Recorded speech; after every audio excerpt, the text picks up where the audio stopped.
الحمد لله رب العالمين والعاقبة للمتقين الصلاة والسلام على خاتم النبيين وعلى آله وصحبه أجمعين إن الله وملائكته يصلون على النبي يا أيها الذين آمنوا صلوا عليه وسلموا تسليما اللهم صل على سيدنا ومولانا محمد وعلى آل محمد وأصحاب محمد وبارک وسلم۔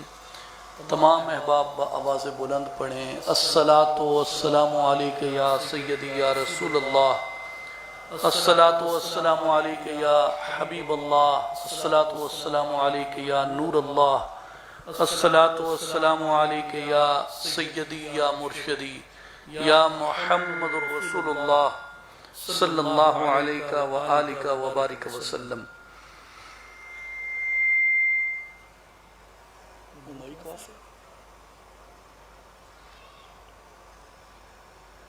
مائک آف کریں۔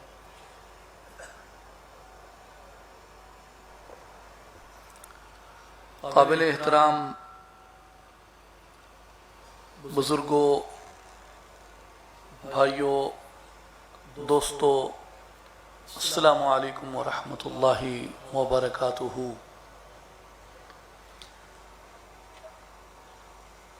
ناچیز آپ تشریف لانے والے تمام معزز اور محترم مہمانان گرامی کو اصلاحی جماعت و عالمی تنظیم العارفین دربار عالیہ حضرت سخی سلطان باہو رحمۃ اللہ علیہ کی طرف سے اور سرپرست اعلیٰ اصلاحی جماعت و عالمی تنظیم العارفین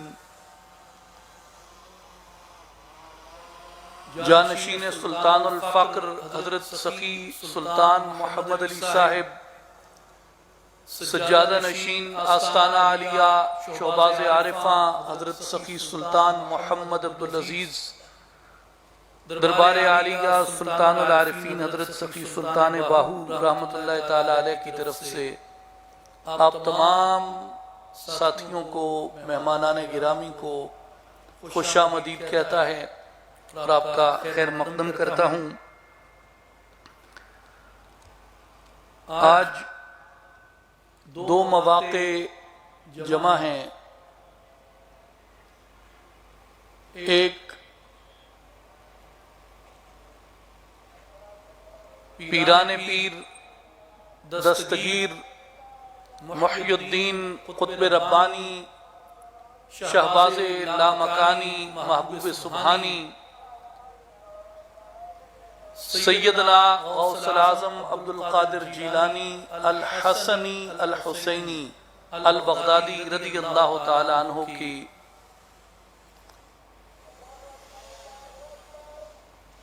گیارہویں شریف کا مہینہ ہے، اور دوسرا یہ موقع ہمارے مرشد کریم سلطان الفقر بانی اصلاحی جماعت و عالمی تنظیم العارفین حضرت سخی سلطان محمد اصغر علی صاحب رحمۃ اللہ تعالی علیہ کے عرس پاک کا موقع ہے۔ اور آپ جانتے ہیں کہ ان دونوں مبارک ہستیوں نے اپنی زندگی اور اپنی توانائیوں کو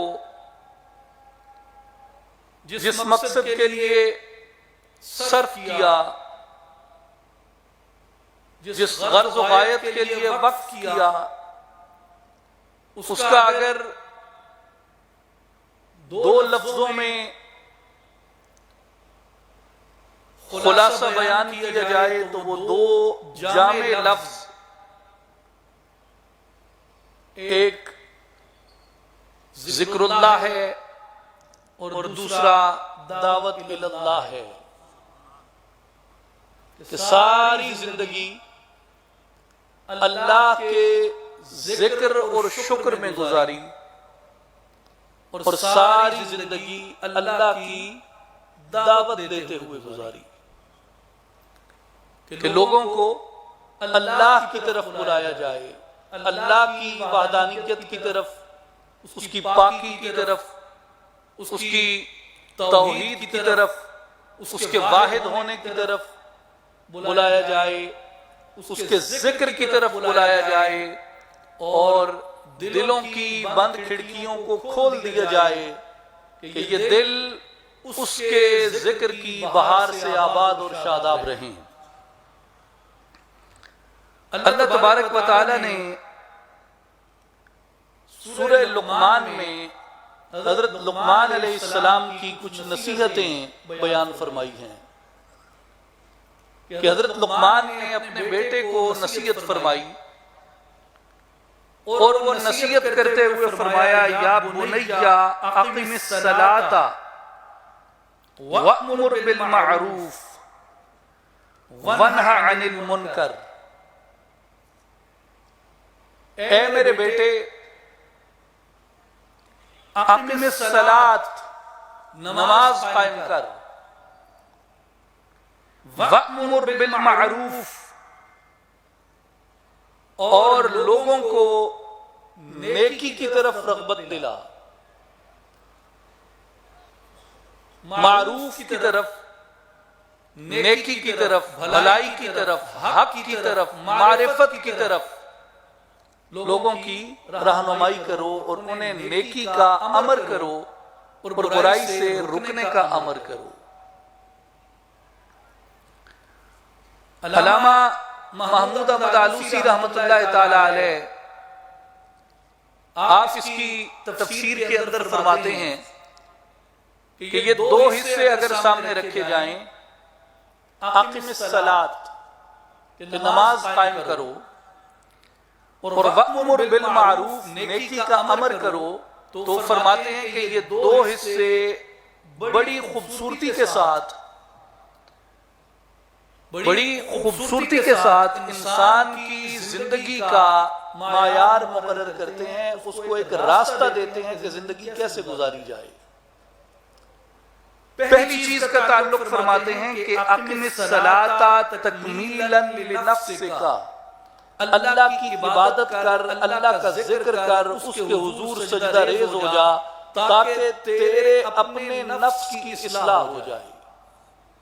اقم الصلاۃ تکمیلا لنفسک، تاکہ تیرے اپنے نفس کی تکمیل ہو جائے، تیری اپنی ذات کی تکمیل ہو جائے۔ اور جب دوسری بات فرمائی کہ وأمر بالمعروف، تو فرمایا وأمر بالمعروف تکمیلا لغیرک، نیکی کا امر کرو اس لیے کہ دوسروں کی اصلاح ہو جائے۔ پہلے امر کا تعلق انسان کی اپنی اصلاح کے ساتھ ہے، انسان کے اپنے نفس کی تکمیل کے ساتھ ہے، اور دوسرے امر کا تعلق جب اپنی تکمیل ہو جاتی ہے، جب اپنے آپ کو انسان مکمل کر لیتا ہے، تو اس کے بعد فرمایا کہ تکمیلا لغیرک، اس کے بعد دوسروں کی تکمیل کے لیے، دوسروں کی رہنمائی کے لیے، وہ نور جو اس نے خود اخذ کیا، اس نور سے دوسروں کے سینوں کو منور کرنے کے لیے ان کو نیکی اور بھلائی کا امر کرے۔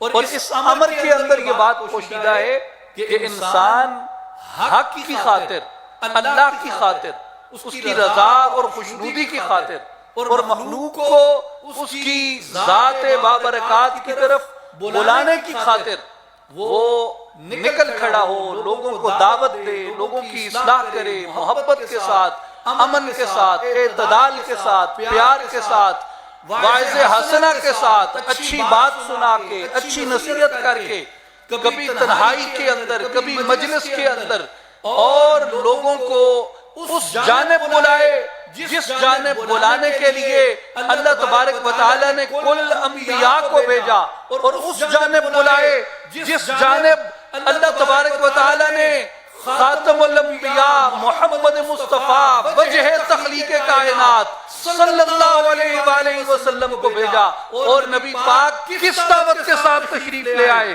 فرمایا قل ھذہ سبیلی ادعو الی اللہ، کہ حبیب فرما دیجئے یہی میری راہ ہے اور میں تمہیں اللہ کی جانب بلاتا ہوں۔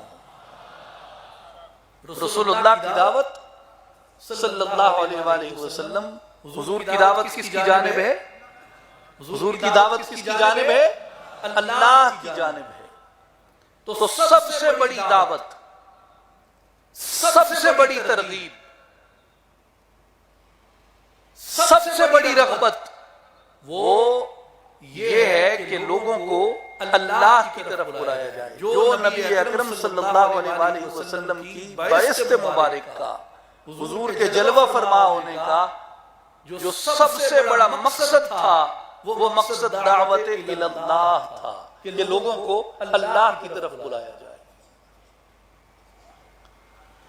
اسی طرح نبی پاک صلی اللہ علیہ وآلہ وسلم کی اس صفت کو اللہ تبارک و تعالیٰ نے قرآن مجید میں بیان فرمایا کہ وَدَاعِيًا إِلَى اللَّهِ بِإِذْنِهِ،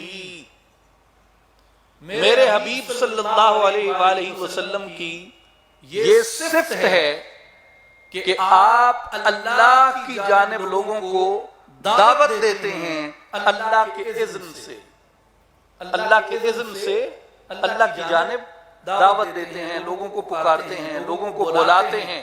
اس کے باوجود کہ لوگ آپ کا انکار کرتے رہے، جھٹلاتے رہے، مگر آپ صلی اللہ علیہ وآلہ وسلم نے مکہ المکرمہ کا جو مشکل وقت گزارا، اس مشکل وقت کے باوجود بھی آپ نے اللہ کی دعوت کو ترک نہیں فرمایا، اپنے وطن کو ترک کر دیا، اپنے قبیلے کو ترک کر دیا، قریبی رشتوں کو ترک کر دیا، رشتہ داریوں کو ترک کر دیا، اجداد کے علاقے کو ترک کر دیا، اپنے مسکن کو ترک فرما دیا، اپنے سب کچھ کو وہاں پہ ترک کر دیا، مگر حضور صلی اللہ علیہ وآلہ وسلم نے دعوت اللہ کو ترک نہیں فرمایا۔ اس لیے میرے بھائی اور بزرگوں، میرے دوستوں اور ساتھیوں، جو سب سے عظیم ترین فریضہ نبی پاک صلی اللہ علیہ وآلہ وسلم نے سر انجام دیا، وہ لوگوں کو اللہ کی طرف بلانا تھا، اللہ کی دعوت دینا تھا۔ اور قرآن مجید میں حضور صلی اللہ علیہ وآلہ وسلم کی اس صفت پہ اصرار اور تکرار کے ساتھ یہ بات کی گئی کہ اگر میرے حبیب کی بات سنتے ہو تو میرا حبیب تمہیں اسی کی جانب بلاتا ہے جس کی جانب تم سب نے لوٹ کے جانا ہے۔ الیہ ادعو و الیہ مآب، حبیب صلی اللہ علیہ وسلم آپ فرما دیجئے میں اسی کی جانب تمہیں بلاتا ہوں اور اسی کی جانب تمہیں لوٹ کے جانا ہے۔ میرے بھائی اور بزرگوں، میرے دوستوں اور ساتھیوں، اولیاء اللہ کی تعلیمات کیا ہیں؟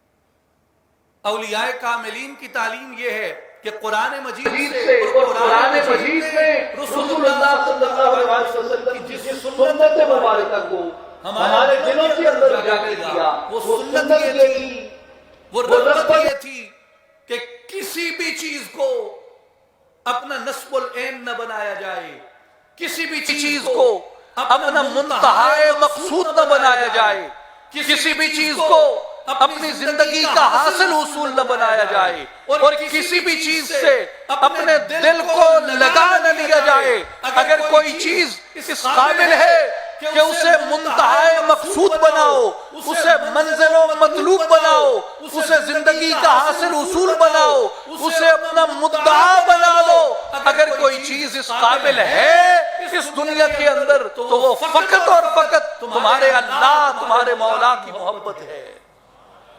اس کی محبت کے بغیر اب آپ دیکھیے کہ یہ وہ فرق ہے بنیادی جو ظاہر پرستوں کی تعلیم اور تدریس میں اور اولیاء اللہ کی تلقین میں ہے۔ اولیاء کاملین کا جو پیغام ہے وہ دلوں میں اس لیے اثر کرتا ہے وہ دلوں میں اس لیے جاگزین ہوتا ہے اس لیے کہ وہ توحید خالص کی طرف بلاتے ہیں، وہ توحید خالص کی طرف بلاتے ہیں، وہ ایسی وحدت کی طرف بلاتے ہیں جس وحدت کی بنیاد محبت کے اوپر ہے، وہ ایسی توحید کی جانب بلاتے ہیں، وہ ایسی رغبت اللہ پیدا کرتے ہیں جو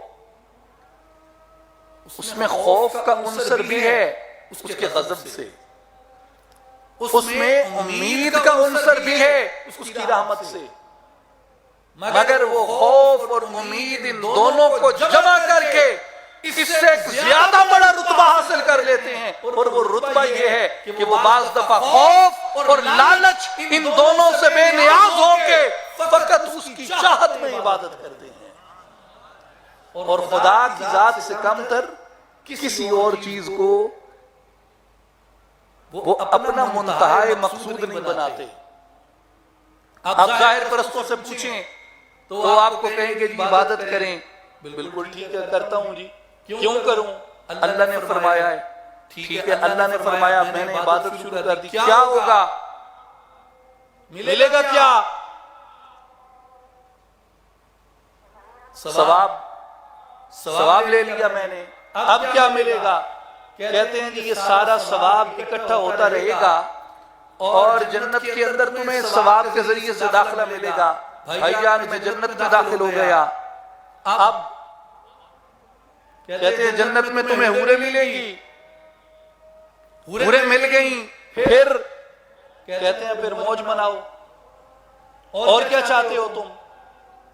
محلات مل گئے، حوریں مل گئیں، نعمتیں مل گئیں، یہ نعمتیں برحق، یہ انعامات برحق، یہ اکرام برحق، یہ عطا برحق، لیکن مجھے اس نے جب پیدا کیا تو میرا تخلیق کا مقصد اس نے جب اپنی کتاب کے اندر بیان فرمایا، جب مجھے اس نے اپنے رسولوں کے ذریعے دعوت بھجوائی، اپنے پاک پیغمبروں کے ذریعے دعوت بھجوائی، تو اس نے مجھے ان نعمتوں کی تبشیر ضرور دی تھی، ان نعمتوں کی بشارت ضرور دی تھی، مگر ان نعمتوں کے ساتھ اس نے مجھے یہ بھی بتایا تھا کہ تم نے لوٹ کے میری بارگاہ کے اندر آنا ہے۔ بندہ خدا یاد رکھ لے، میں نے تجھے اپنی ذات کے لیے پیدا کیا، میں نے تجھے اپنی عبادت کے لیے پیدا کیا، اس لیے مومن پکار اٹھتا ہے کہ میں فقط انعام پہ،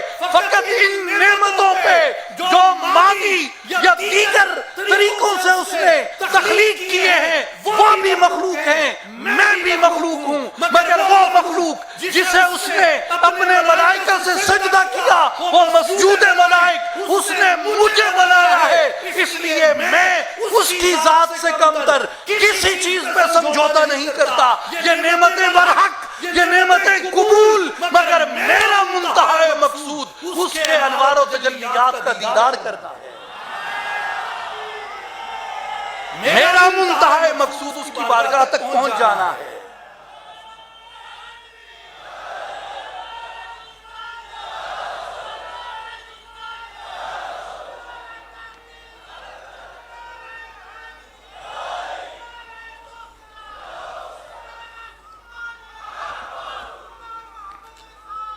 اس لیے فرمایا کہ جو تمہارا مقصد ہے وہ اللہ کی ذات پاک ہونی چاہیے، جو رغبت ہے، جو محبت ہے وہ اس کی ذات کے لیے ہونی چاہیے، اور اس سے کم اگر کسی چیز پہ سمجھوتا کرتے ہو تو پھر تم اس سے تجارت کر رہے ہو۔ محبت میں تجارت نہیں ہوتی، محبت میں سودے بازی نہیں ہوتی، محبت بے لوث ہوتی ہے، محبت بے غرض ہوتی ہے۔ سوداگری نہیں، یہ عبادت خدا کی ہے، اے بے خبر جزا کی تمنا بھی چھوڑ دے، واعظ کمال ترک سے ملتی ہے یا مراد، دنیا جو چھوڑ دی ہے تو عقبہ بھی چھوڑ دے۔ اور کس کی طلب کر؟ مولا کی طلب کر۔ کس کی طلب کر؟ مولا کی طلب کر، اللہ کی طلب کر۔ یہ توحید خالص ہے، اور یہ دعوت اللہ کی بنیادی تفہیم ہے۔ کہ کس کی جانب رغبت رکھو؟ اللہ کی جانب. کس کی جانب محبت رکھو؟ اللہ کی جانب. اپنے دل کو اسی کی جانب موڑ کے رکھو. اپنا غرض و غایت اسی کے انوار کو رکھو، اسی کے قرب کو رکھو، اسی کی خوشنودی اور اسی کی رضا کو رکھو. اور اس لیے اللہ تبارک و تعالیٰ نے ایسے مومنین کی تحسین فرمائی. وَمَنْ أَحْسَنُ قَوْلًا مِّمَّنْ دَعَا إِلَى اللَّهِ وَعَمِلَ صَالِحًا. ਉਹਦੇ ਤੋਂ ਚੰਗੀ ਹੋਰ ਕਹਿੰਦੀ ਗੱਲ ਉਹ ਸੀ ਜਿਹੜਾ ਸਿਰف اللہ دی دعوت دیتا ہے. اس سے بہتر کس کی بات ہوگی؟ وَمَنْ أَحْسَنُ قَوْلًا، اس سے بہتر کس کی بات ہوگی؟ ممن دعا الی اللہ، جو اللہ کی طرف بلائے، وعمل صالحا، اور عمل صالح کو اختیار کرے. میرے بھائی اور بزرگوں، جو محبت ہمیں پیران پیر سیدنا شیخ عبد القادر گیلانی رضی اللہ تعالی عنہ کی تعلیمات سے ہے، اور جو محبت ہمیں اپنے مرشد کریم سلطان الفقر حضرت سخی سلطان محمد اصغر علی صاحب قدس سرہ العزیز سے ہے، اس محبت کی وجہ ان کا ہمیں اس توحید خالص سے متعارف کرانا ہے. اس توحید خالص سے ہمیں روشناس کرانا ہے، اور یہ بات ہمارے دل کے اندر راسخ کرنا ہے کہ عبادت اللہ کے لیے، سجدہ اللہ کے لیے، رکوع اللہ کے لیے، تشہد اللہ کے لیے، حج اللہ کے لیے. وہ جو عطا کرتا ہے ہم اسے قبول کرتے ہیں، لیکن ہم اپنا منتہا مقصود اس کی ذات کے سوا کچھ نہیں رکھتے. وہ ثواب دے تو بھی میرا کام خشوع و خضوع سے اس کی بندگی کرنا ہے، اور اگر وہ مجھ پہ عطا فرمائے تو بھی میرا کام اس کی بارگاہ میں جھکے رہنا ہے، خشوع و خضوع کے ساتھ اس کی عبادت کرنا ہے. اگر وہ نعمتیں عطا کرے تو بھی میں اسی کا بندہ ہوں، اگر وہ نعمتیں عطا نہ کرے تو بھی میں اسی کا بندہ ہوں. میں اس سے ان نعمتوں کے لالچ کی عبادت نہیں کرتا، میں اس کی عبادت اسی کے لیے کرتا ہوں، آگے اس کی مرضی جو عطا کر دے. اس کی مرضی وہ جو عطا کر دے. اس لیے میرے بھائی اور بزرگوں، حضور مرشد کریم سلطان الفقر حضرت سخی سلطان محمد اصغر علی صاحب رحمۃ اللہ تعالی علیہ نے، آپ نے جب اس دعوت کا آغاز فرمایا، آپ نے جس وقت اس دعوت کو دنیا کے اندر متعارف کروایا، اور یہ ایک ایسا خطہ تھا جس خطے میں اللہ تبارک و تعالیٰ نے پے بپے صالحین بھیجے، پے بپے اولیاء کاملین بھیجے، جنہوں نے للہیت کی بنیاد پہ، اخلاص کی بنیاد پہ لوگوں کی تربیت کی. اور اس تربیت کی بنیاد کیا تھی؟ اور نے سبے گلڑیاں ایک اللہ والی گل. تربیت کی بنیاد کیا تھی؟ اور نے سبے گلڑیاں ایک اللہ والی گل. ایک بات سچ ہے اور وہ اس کا نام سچ ہے. اس بنیاد پہ یہاں تربیت ہوئی، لیکن آہستہ آہستہ مادیت تھی اور ظاہر پرستی تھی، یہ اس قدر غالب آتی گئی، اس قدر غالب آتی گئی کہ ہم لوگوں نے دین کی دعوت کا جو اصل منہج تھا وہ بھلا دیا، کہ سب عبادات کا، تلاوت کا، کتاب کا، سنت کا، شریعت کا، ہر چیز کا منتہا مقصود یہ ہے کہ بندہ اپنے مالک کا قرب حاصل کر لے. یعنی آپ وائز کے پاس بیٹھیں گے، جیسے علامہ اقبال رحمۃ اللہ علیہ فرماتے ہیں کہ مجھ پہ وائز کی حقیقت کھلی، اور وہ حقیقت یہ کھلی کہ یہ بھی حسن پرست ہے،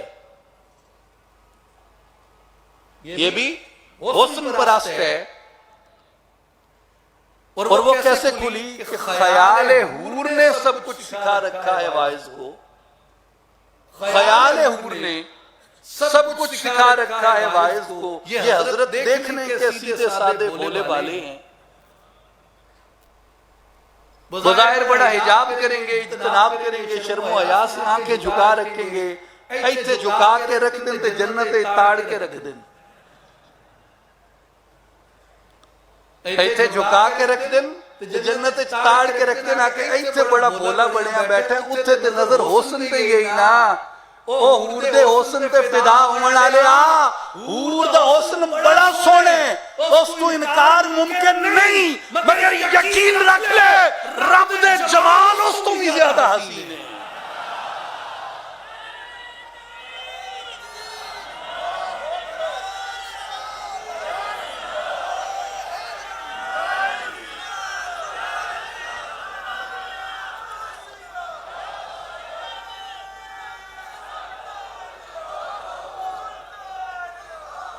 اس لیے میرے بھائیوں اور بزرگوں، میرے دوستوں اور ساتھیوں، حضور مرشد کریم نے اپنے وصال مبارک سے چند لمحے قبل جب آپ ڈیرہ اسماعیل خان میں ہسپتال میں داخل تھے اور آخری وقت میں آپ نے اپنی تیاری کی تمام چیزیں ارشاد فرما دیں، اور وصال مبارک سے چند لمحے قبل آپ کی خدمت میں ایک شخص حاضر ہوا، آپ نے فرمایا جی یہ مہمان آئے ہیں، اللہ کا نام ان کے لیے لے آئیں، اور اپنے وصال مبارک سے چند لمحے پہلے بھی آپ جس فیض کی ترسیل اور جس کی تقسیم کے لیے اللہ تبارک و تعالیٰ نے آپ کو منتخب فرمایا تھا، آپ نے بوقت وصال بھی اللہ کا نام دینے کی اپنی ذمہ داری کو پورا فرمایا، اور خود بھی آپ نے اپنا اسم اعظم شریف منگوا کے اپنے اس بستر پہ جس پہ آپ وصال فرما رہے ہیں اس عالم میں بھی آپ نے زیارت اسم اعظم کو ترک نہیں فرمایا۔ میرے بھائی اور بزرگوں، یہ وہ محبت ہے اللہ کی ذات سے، اس کی توحید سے، اس کی وحدانیت سے، جو عرفاء کا، اولیاء کا شیوا اور ان کی تربیت کا خاصہ ہے کہ وہ بندے کو اللہ کی محبت میں خالص کر دیتے ہیں، اور سوائے اس کے نام کے، سوائے اس کی ذات کے، وہ یہ کہتے ہیں کہ اللہ بس، ما سوى اللہ بس۔ اور یہ جو ذکر ہے، اور ذکر کے ساتھ نبی کریم رؤوف الرحیم خاتم النبیین صلی اللہ علیہ وآلہ وسلم کی محبت، حضور کی اطاعت اور اتباع، حضور صلی اللہ علیہ وآلہ وسلم کا ادب، حضور صلی اللہ علیہ وآلہ وسلم کی ذات اقدس سے بے پایا اور بے کرام محبت، یہ ان صوفیاء کی تربیت کا اور ان کی صحبت کا خاصہ ہے۔ اور دو مقامات قرآن مجید میں ایسے ہیں جو حیران کن ہیں، جو حیران کن ہیں کہ اتنا بڑا اجر اللہ تبارک و تعالیٰ نے ان دو چیزوں کے لیے اعلان فرمایا ہے کہ اگر ان دو آیات کو انسان اپنے پلو سے باندھ لے تو اسے زندگی گزارنے کا ایک راستہ مل جاتا ہے، اور اتنا بڑا انعام ہے، اتنا بڑا انعام ہے۔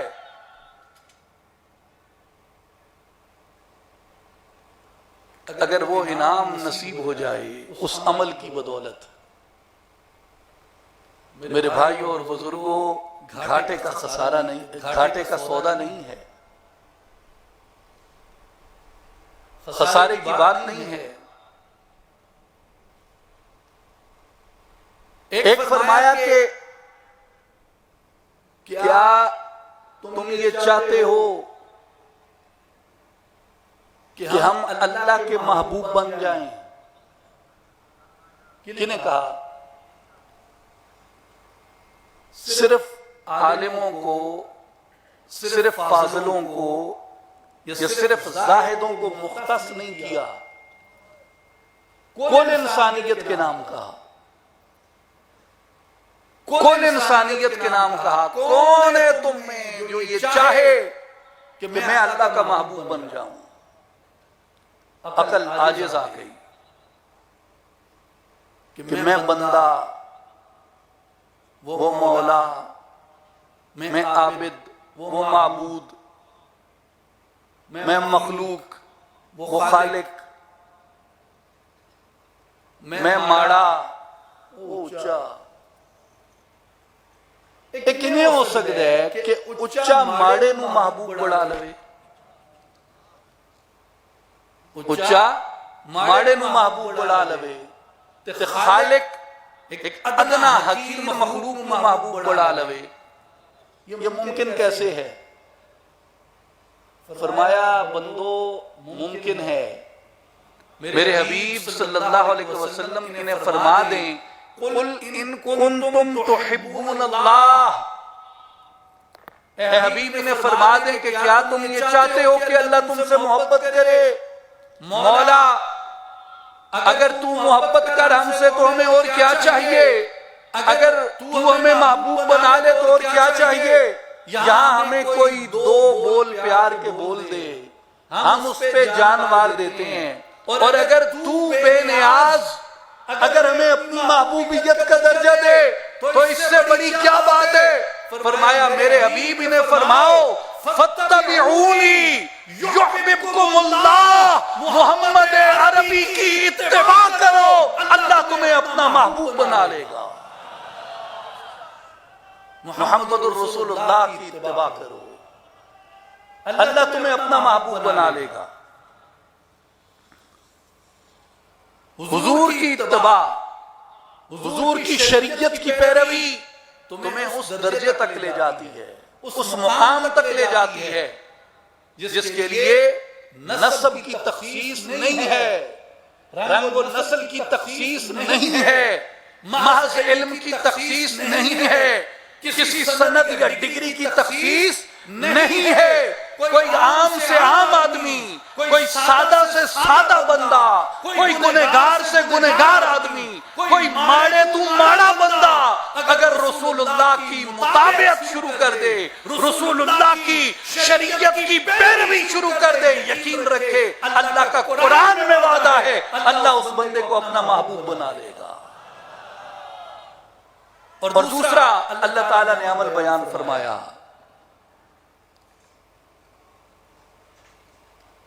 کہ کیا تم یہ چاہتے ہو یا رسول اللہ، یا رسول اللہ، یا رسول اللہ، کیا تم یہ چاہتے ہو، کیا تم یہ چاہتے ہو کہ اللہ تمہیں اپنا محبوب بنا لے؟ مولا اوقات تو نہیں ہے پر راہ دکھا دی تو نے تو چاہ لیتے ہیں۔ اوقات نہیں ہے، حیثیت بھی نہیں ہے، اس جوگے بھی نہیں ہے، لیکن تو نے راہ دکھا دی ہے تو اتنی بڑی نعمت سے ہم کیسے اپنے آپ کو غافل رکھیں؟ تو فرمایا بندیا ایک کام کر، میرے نبی دی راہ تے ٹر پہ، فَاتَّبِعُونِي، میرے محبوب کی اتباع کرو، یحببکم اللہ، میں تمہیں محبوب بنا لوں گا۔ دوسرا فرمایا کہ کیا تم یہ چاہتے ہو کہ میں اپنے فرشتوں کی مجلس میں تمہارا ذکر کیا کروں، اپنے فرشتوں کی مجلس میں، ملائکہ کی مجلس میں تمہارا ذکر کیا کروں، عرش پہ تمہارا ذکر ہو، فرش پہ تمہارا ذکر ہو؟ مولا ہماری یہ اوقات حیثیت کہاں کہ تو ہمارا ذکر کرے؟ ہم تو اس دنیا کی زندگی کے اندر ایک دیے کی ایک معمولی سی ٹمٹماہٹ جتنی زندگی رکھتے ہیں،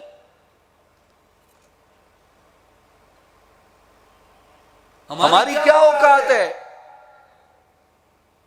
کہ ہم اس قابل ہو جائیں کہ تو ہمارا ذکر کرے؟ فرمایا ایک کام کرنا پڑے گا کہ اس زمین پہ بیٹھ کے، چل کے یا لیٹ کے، تین ہی حالتیں ہیں نا انسان کی. یہ انسان کھڑا ہوتا ہے یا بیٹھا ہوتا ہے یا لیٹا ہوا ہوتا ہے، کروٹ کے بل ہوتا ہے. فرمایا تینوں حالتوں میں جس حالت میں بھی ہو ایک کام تم کر لو، ایک کام تم کر لو میرے بندے، چاہے تو امیر ہے، چاہے تو غریب ہے، سفید ہے، سرخ ہے، سیاہ ہے، ماڑا ہے، دنیا تجھے اچھا جانتی ہے، دنیا تجھے برا جانتی ہے، دنیا تجھے کیسا سمجھتی ہے، تو کس نسب سے ہے، کس خاندان سے ہے، کوئی ڈگری ہے، کوئی سند ہے، کچھ ہے کچھ نہیں ہے، ایک کام کر لے، عرش پہ بھی تیرے ڈنکے ہوں گے، فرش پہ بھی تیرے ڈنکے ہوں گے، اور وہ کام یہ ہے کہ فَاذْكُرُونِي أَذْكُرْكُمْ، تم میرا ذکر کرو میں تمہارا ذکر کروں گا.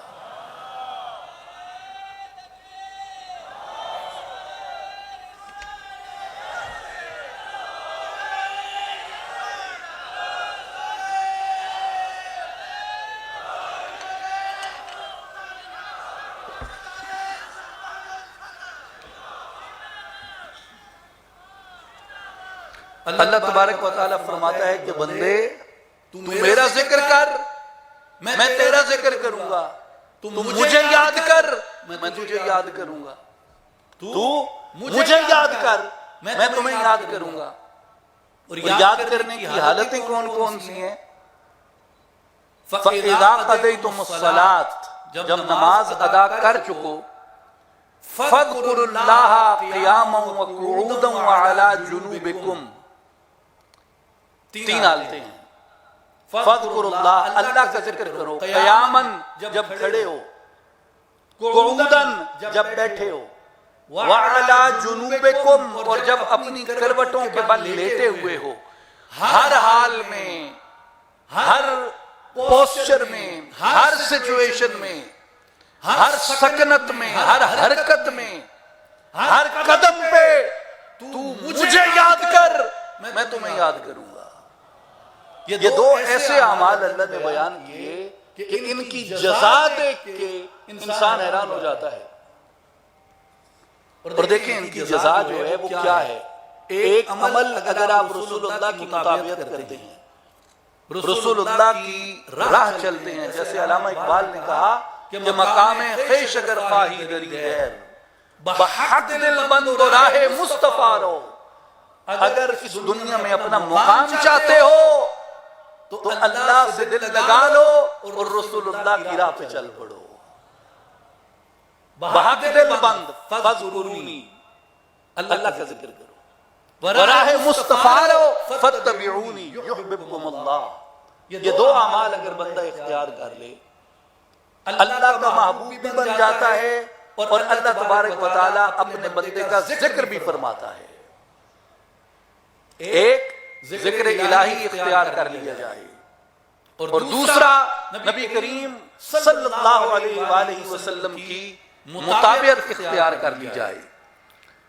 امام ابو حیان اندلسی رحمت اللہ تعالی علیہ نے بہت سے اقوال جمع فرمائے کہ اللہ بندے کو کیسے یاد کرتا ہے.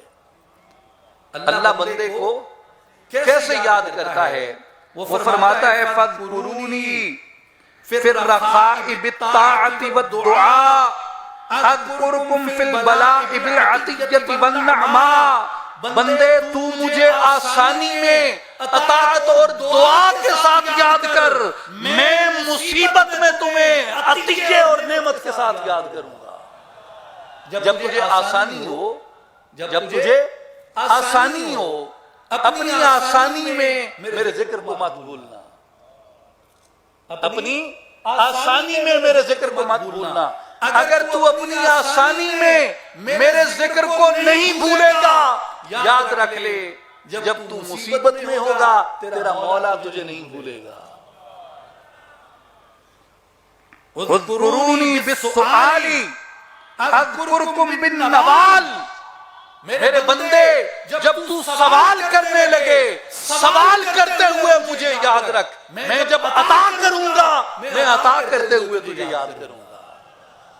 تو سوال کرتے ہوئے یاد کر میں عطا کرتے ہوئے یاد کروں گا. اذکرونی بالتوبۃ اذکرکم بالعفو عن الحوبۃ. اے میرے بندے جب گناہ کر بیٹھے جب گناہ کر بیٹھے تو مجھے توبہ کرتے ہوئے یاد کیا کر. اور یاد رکھ لے کہ میں بخشش اور عطا کرتے ہوئے تمہیں یاد رکھوں گا, معاف کرتے ہوئے تمہیں یاد رکھوں گا. اذکرونی بمحامدی اذکرکم بہدایتی. میرے بندے تو مجھے میری تعریف کے ساتھ یاد کیا کر, میں تجھے ہدایت کی خیرات سے یاد کیا کروں گا. تو مجھے میری ثنا سے یاد کر, میری تعریف سے یاد کر, میری حمد سے یاد کر, میرے محامد سے مجھے یاد کر, میں تجھے ہدایت سے یاد کروں گا.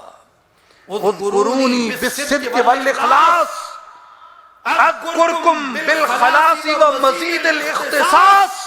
تو مجھے صدق اور اخلاص کے ساتھ یاد کیا کر, میں تجھے صدق اور اخلاص کے ساتھ یاد کرنے کے بدلے اپنی بارگاہ کے قرب عطا کرتے ہوئے یاد کروں گا. جب میں قرب کی نعمت بانٹوں گا, جب میں قرب کی نعمت بانٹوں گا, اپنے قرب کے مقامات اپنے فرشتوں کو بتاؤں گا کہ کس کو میرے قرب میں کہاں پہنچا دو. فرمایا میں تب اپنے فرشتوں میں تجھے یاد کروں گا کہ یہ میرا بندہ مجھے خلوص اور اخلاص میں یاد کرتا ہے, اس کو میرے قرب کے فلاں مقام پہ پہنچا دیا جائے. اذکرونی بالموافقات اذکرکم بالکرامات. میرے بندے تو میرے دین سے, میری کتاب سے, میرے رسولوں سے, میرے رسول کی شریعت اور سنت سے موافقت اختیار کر لے, میں تمہیں کرامت عطا کر دوں گا. تو میری شریعت کی موافقت میں مجھے یاد کر, میں تیری عزت بڑھاتے ہوئے تجھے یاد کروں گا. اذکرونی بقطع العلائق اذکرکم بنعمت الحقائق. اے بندے تو میرے ماں سوا سے اپنے تعلق کو کاٹ کر مجھے یاد کر, میں تجھے حقائق کی نعمتیں عطا کرتے ہوئے یاد کروں گا. اذکرونی بالتذلل اذکرکم بالتفضل. میرے بندے تو مجھے تذلل کے ساتھ یاد کیا کر, تو مجھے عاجزی کے ساتھ یاد کیا کر. جب تو عاجزی کرتے ہوئے مجھے یاد کرے گا, میں تیری عزت کو بڑھاتے ہوئے تجھے یاد کیا کروں گا. سودا دیکھیں کہ تو نے عاجزی اختیار کی, اس نے تیری عزت کو بڑھا دیا. تو نے توبہ کی, اس نے معاف کر دیا. تو نے دنیا سے کٹ کر اس کو یاد کیا, اس نے تمہیں اپنا بنا کر یاد کیا. اذکرکم بتحقیق مطلوبکم اذکرونی علی الباب من اذکرونی بقلوبکم اذکرکم بتحقیق مطلوبکم. فرمایا تم مجھے اپنے دلوں کے اندر یاد کیا کرو, میں تمہیں تمہارا مطلوب عطا کرتے ہوئے تمہیں یاد کروں گا. میرے بندے یہ تجھ پہ ہے کہ تو اس کو کتنا یاد کرتا ہے. جتنا تو اسے یاد کرتا جائے گا اتنا تجھے وہ قرب عطا کرتا جائے گا, اور جس قدر تو جھک جھک کے اسے یاد کرتا جائے گا اتنا تجھے وہ عظمتیں عطا کر کر کے تمہیں یاد کرے گا. اور جتنے تو آنسو بہائے گا اس کے دربار میں, آنسو بہاتے ہوئے اسے یاد کرے گا, وہ تیرے چہرے پہ اتنی مسکراہٹیں بکھیرتے ہوئے تمہیں یاد کرے گا. اے بندے تو اس کی راہ میں جتنا لٹاتے ہوئے اسے یاد کرے گا وہ اتنا تجھے اپنی بارگاہ سے عطا کرتے ہوئے یاد کرے گا. اے بندے دیکھ لے تیرے رب سے تیرا سودا کیسا ہے. میرے بھائیوں اور بزرگوں، یہ ذکر الہی کی برکت ہے کہ بندہ سوال کرتے ہوئے اسے یاد کرتا ہے، وہ عطا کرتے ہوئے بندے کو یاد کرتا ہے۔ بندہ سوال کرتے ہوئے اسے یاد کرتا ہے، وہ عطا کرتے ہوئے بندے کو یاد کرتا ہے۔ بندہ گناہ کر کے اسے یاد کرے، وہ گناہ بخش کے بندے کو یاد کرتا ہے۔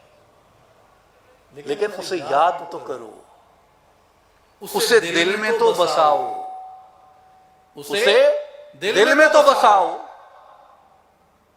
حضرت سلطان العارفین سلطان باہو رحمت اللہ تعالی علیہ آپ فرماتے ہیں اللہ کا نام بادشاہ ہے، اللہ کا نام بادشاہ ہے۔ توجہ ہے آپ کی، بڑی سادہ بات ہے۔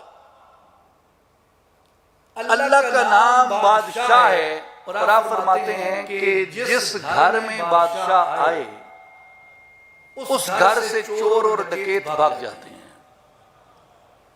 اللہ کا نام بادشاہ ہے، جس کے دل میں آتا ہے اس کے دل سے وسوسہ نفس اور شیطان بھاگ جاتے ہیں۔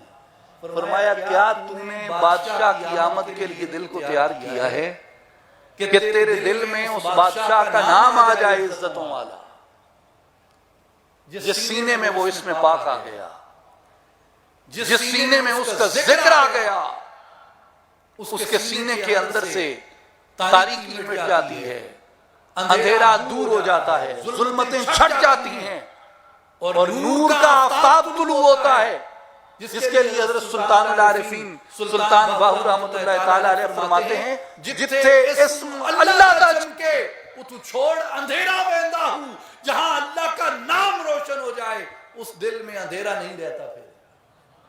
لیکن اللہ کا نام رغبت سے آتا ہے، اس کی محبت کی رغبت کے ساتھ آتا ہے۔ امام ابو القاسم القشیری رحمت اللہ تعالی علیہ آپ فذکرونی اذکرکم کہ تم میرا ذکر کرو میں تمہارا ذکر کروں گا، اس کی تفسیر میں آپ فرماتے ہیں کہ ذکر ہے کیا؟ الذکر، ذکر کیا ہے؟ استغراق الذاکری فی شہود المذکور۔ ذکر جو ہے وہ مذکور یعنی محبوب جس کا ذکر کیا جا رہا ہے، جو ذکر ہے وہ جس کا ذکر کیا جا رہا ہے اس محبوب کے مشاہدے کے اندر مستغرق ہو جانے کا نام ذکر ہے، اس محبوب کے مشاہدے میں گم ہو جانے کا نام ذکر ہے۔ ثم استہلاکہ فی وجود المذکور، پھر اپنے وجود کو محبوب کے نور میں غرق کر لینے کا نام ذکر ہے۔ حتی لا یبقى منہ الا اثر یذکر، حتیٰ کہ ذاکر کا کچھ بھی نہیں بچتا سوائے اس نام کے جس کا نام پکارا جا رہا ہوتا ہے۔ جب وہ نام بندے کے دل کے اندر آ جاتا ہے، دل سے وہ تاثیر زبان پہ آتی ہے، زبان ذکر کرنے لگتی ہے، دل سے وہ تاثیر آنکھوں میں جاتی ہے، آنکھیں ذکر کرنے لگتی ہیں، دل سے وہ تاثیر پیشانی میں جاتی ہے، پیشانی ذکر کرنے لگتی ہے، دل سے وہ تاثیر سینے میں آتی ہے، سینہ ذکر کرنے لگتا ہے، دل سے وہ تاثیر شانوں میں آتی ہے، شانے ذکر کرنے لگتے ہیں، دل سے وہ تاثیر ہاتھوں میں آتی ہے، ہاتھ ذکر کرنے لگتے ہیں، دل سے وہ تاثیر انسان کے رگ و پوست میں سرایت کر جاتی ہے، انسان کی لوں لوں رگ رگ ذکر کرنے لگ جاتی ہے، اور یہ مقام آ جاتا ہے کہ انسان کا پورا وجود ذکر الہی کے اندر گم ہو جاتا ہے۔ اس لیے حضرت سلطان العارفین فرماتے ہیں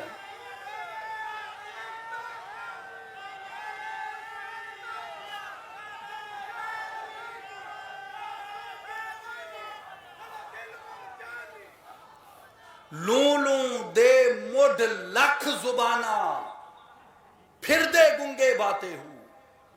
ایک مقام پہ آپ نے فرمایا کہ لوں لوں دے مڈ لکھ لکھ چشمہ، ایک کھولاں تے ایک کجاں ہوں۔ جب محبوب کی صورت سامنے آتی ہے، مرشد کون ہے؟ حضرت سلطان العارفین کے، حضرت سلطان العارفین کے مرشد ہیں دست بیعت کر دمارا مصطفیٰ۔ مجھے رسول اللہ صلی اللہ علیہ وسلم نے اپنے دست اقدس پہ بیعت فرمایا۔ حضرت سلطان العارفین کے مرشد نبی اکرم صلی اللہ علیہ وسلم ہیں۔ اس لیے آپ فرماتے ہیں کہ اے تن میرا چشمہ ہوئے تے میں مرشد ویکھ نہ رجا ہوں۔ اگر میرا یہ پورا وجود آنکھ بن جائے، اگر میرا یہ پورا وجود آنکھ بن جائے اور میں رسول اللہ کے چہرہ انور کی زیارت کرتا رہوں، میں مرشد ویکھ نہ رجا ہوں، میں کبھی سیر ہو سکتا ہی نہیں۔ اس لیے عشق میں چال انوکھی ہے، عشق میں چال انوکھی ہے۔ مجاز میں چال یہ ہے کہ دیکھ دیکھ کے دیکھ دیکھ کے دیکھ دیکھ کے جی بھر جاتا ہے، لیکن حقیقت میں کمال یہ ہے کہ دیکھ دیکھ کے جی بھرتا نہیں، پیاس بڑھتی جاتی ہے۔ جی بھرتا نہیں ہے بلکہ پیاس بڑھتی چلی جاتی ہے۔ اس لیے کہا کہ اے تن میرا چشمہ ہوئے، اگر میرا یہ پورا وجود آنکھ بن جائے۔ اب وجود میں آنکھ کی کتنی جگہ ہے وجود کے اندر؟ یعنی اگر کسی کا قد 6 فٹ ہے، اس میں آنکھ کا کتنا حصہ ہے؟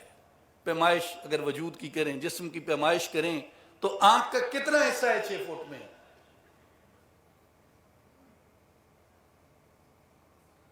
آنکھ کا تو کچھ حصہ نہیں ہے، وہ تو 2 انچ میں کہانی ختم ہو جاتی ہے۔ اس لیے آپ نے فرمایا کہ یہ آنکھ اتنی چھوٹی ہے کہ اس سے اس پورے نور کو دیکھا نہیں جا سکتا، تو میری یہ آنکھ ناکافی ہے اس نور کو دیکھنے کے لیے۔ میں یہ چاہتا ہوں کہ میرا یہ پورا وجود ختم ہو جائے اور یہ پورا وجود آنکھ بن جائے، اور میں اپنے پورے وجود کو آنکھ بنا کے جمال مصطفیٰ کا مشاہدہ کرتا رہوں،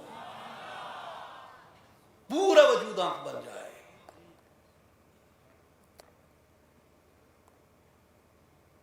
اے تن میرا چشمہ ہوئے تے میں مرشد ویکھ نہ رجا ہوں۔ لوں لوں دے مڈ لکھ لکھ چشمہ۔ لویں شمار کر سکتے ہیں جسم پہ؟ کتنے بال ہیں؟ شمار نہیں کیے جا سکتے۔ فرمایا لوں لوں دے مڈ، ایک ایک بنے منہ میں بال کی ہر جڑ کے اندر اگر ایک ایک لاکھ میری آنکھیں ہوں اور ہر بال کی جڑ میں لاکھ آنکھیں ہیں اور پورا وجود آنکھ کی طرح کام کر رہا ہے، اور لاکھوں آنکھیں اب اربوں میں بدل گئیں، ارب ہاں آنکھیں ہیں اور کچھ میں جھپک رہا ہوں، ایک کھولا اگر میں نے ایک کھولی ہوئی ہے، ایک کجاں ایک میں نے بند کی ہوئی ہے، اربوں آنکھیں کھلی ہیں، اربوں آنکھیں بند ہیں۔ ان کھلی اربوں آنکھوں کے ساتھ بھی میں جمال مصطفیٰ کو دیکھ رہا ہوں، انوار مصطفیٰ کو دیکھ رہا ہوں، مگر دل کی حالت کیا ہے؟ اتنا ڈٹھیاں مینوں صبر نہ آوے۔ اتنا دیکھا، پورے جسم کو آنکھ بنا لیا، پورے وجود کو آنکھ بنا لیا، بلکہ کہا نہیں، وجود کو محض ایک آنکھ نہیں بنایا میں نے کہ کوئی کہے گا کہ سیر اس لیے نہیں ہو رہے تھے کہ تم نے وہ آنکھ جھپکنی بھی تو ہے، جسم آنکھ بن گیا ہے تو آنکھ جھپکو گے تو بند ہوگی۔ کہا نہیں، مجھے ہر بال کی جڑ میں لاکھوں آنکھیں ملیں اور میں اور کتے ول بجا ہوں، مرشد دا دیدار ہے یا حضرت باہو، میں نو لکھ کروڑا حجا ہوں۔ کسی آدمی نے ایک بار یہ ذکر کیا کہ اس میں آپ مرشد کی زیارت سے یہ استفادہ کرتے ہوئے فرما رہے ہیں کہ لاکھوں کروڑوں حجوں سے مرشد کا دیدار افضل ہے، تو اس کی کیا توجیہ ہے؟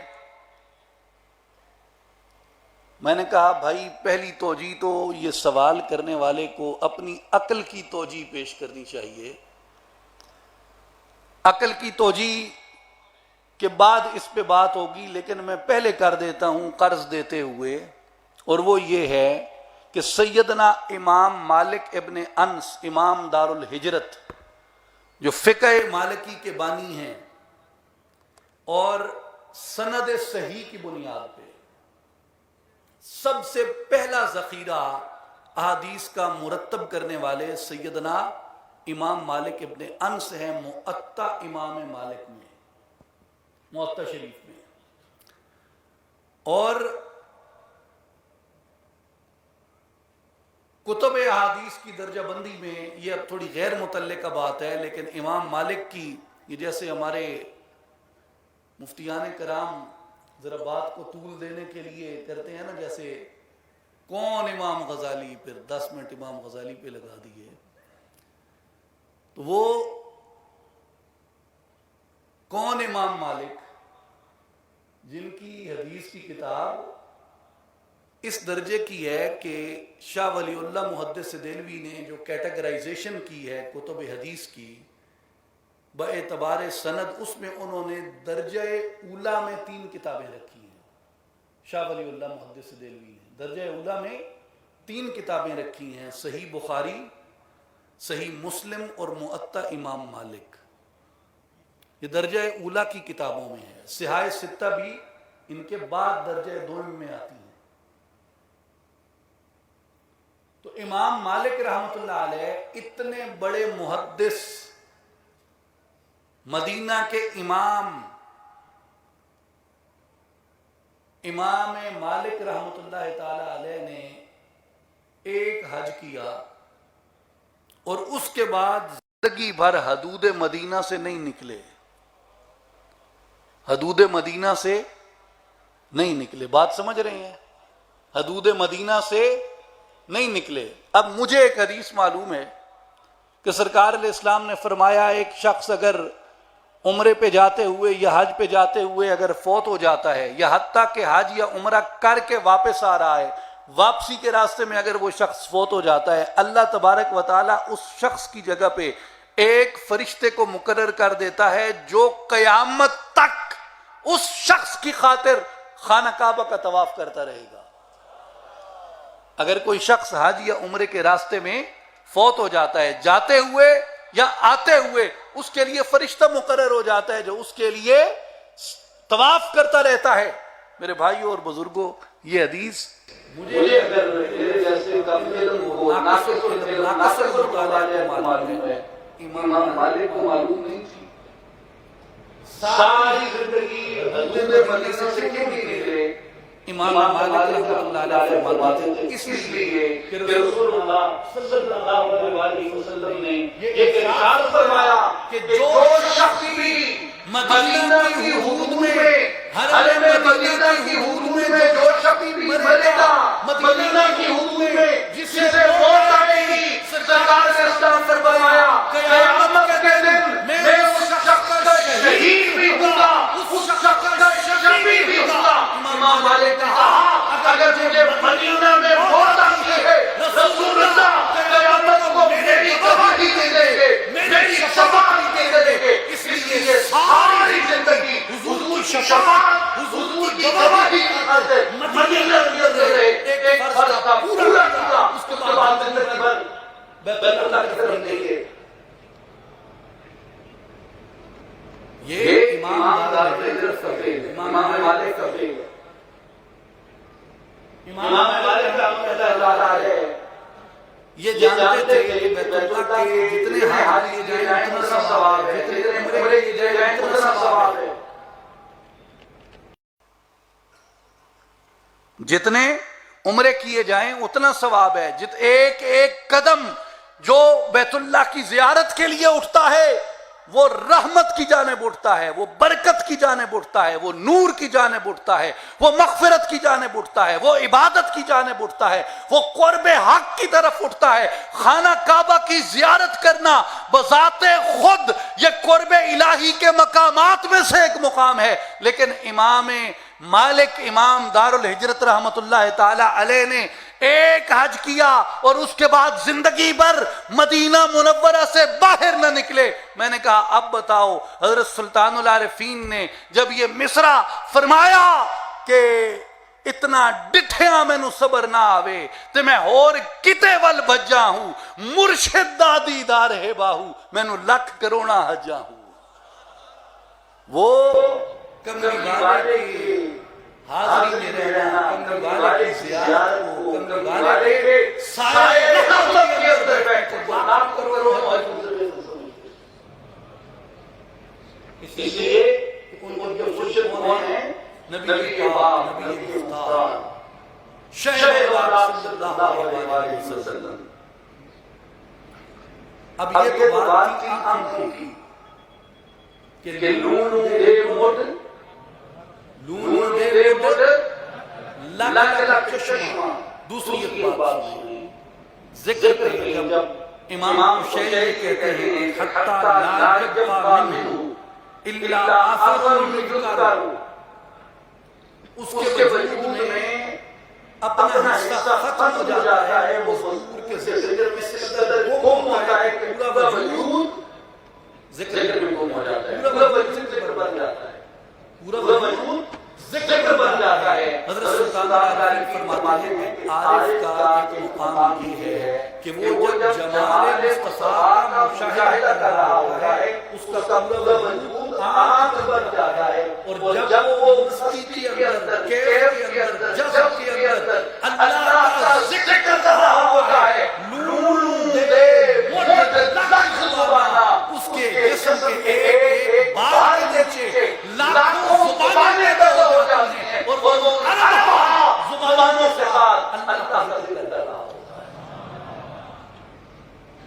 میرے بھائی بزرگوں، اس لیے اللہ تبارک و تعالیٰ نے فرمایا رب کا اذا نسیت، اللہ کا ذکر کر اس وقت تک ایسا کر کہ تو اپنے آپ کو بھول جائے. اس طرح اللہ کا ذکر کر کہ تو اپنے آپ کو بھول جائے. چنانچہ جسم مراد اسم کے نام، تبدیل کر الف در اسم کے نام، اپنے وجود کو اللہ کے ذکر میں اس طرح چھپا دے جس طرح بسم اللہ بسم میں الف چھپا ہوا ہے. کیونکہ یہ ہے کہ بسم اللہ کیا ہے؟ بسم اللہ کثرت استعمال قاعدے سے الف حذف ہو گیا، اب وہ بسم اللہ سے بسم اللہ بن گیا. آپ نے فرمایا خدا کے بندے اللہ کا ذکر اتنا کر، اتنا کر، اتنا کر جس طرح کثرت استعمال سے بسم اللہ بسم بن گیا، الف بار اور سین کے درمیان چھپ گیا. اللہ کے بندے اسی طرح تیرا وجود بھی اللہ کا ذکر میں محو ہو کے حذف ہو جائے، باقی نہ رہے، مضبوط باقی رہ جائے، مضبوط باقی رہ جائے.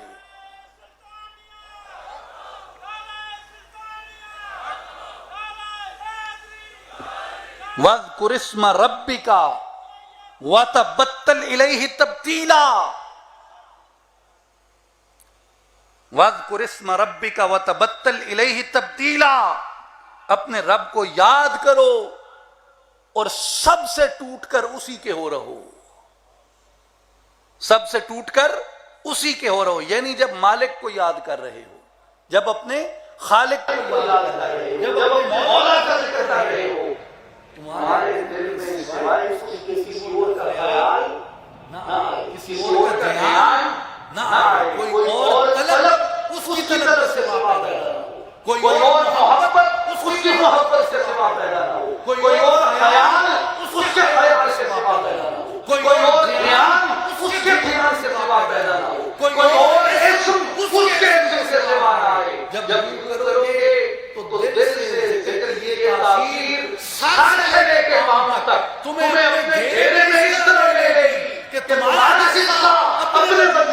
ختم ہو جائے گا، اسی کے انوار باقی رہے گا۔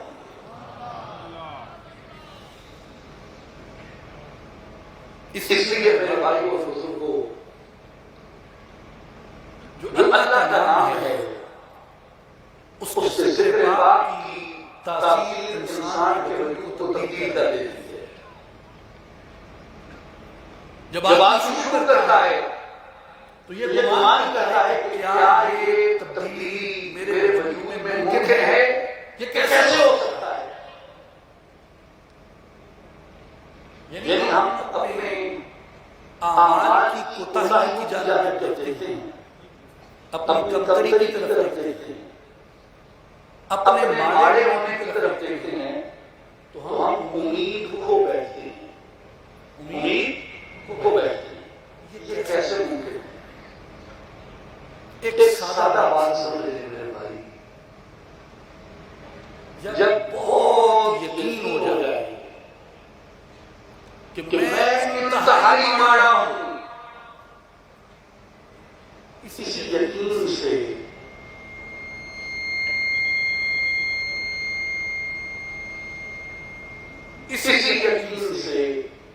اتنی بات پیدا کر دیا کریں کہ جتنا یقین مجھے اپنے ماڑے ہونے کا ہے، اتنا ہی یقین مجھے اس کے قریب ہونے کا ہے، اتنا ہی یقین مجھے اس کے قریب ہونے کا ہے۔ تو میرے بھائیو، ایک سادہ بات، ایک آدمی جس نے زندگی بھر کبھی ورزش نہ کی ہو، اور وہ یہ طے کرے کہ میں نے اپنے جسم کو بہتر کرنا ہے، اپنے جسم میں تبدیلی لے کے آنی ہے، اور وہ روزانہ کچھ نہ کچھ مشقت کرتا ہے بدن کی، جسم کی،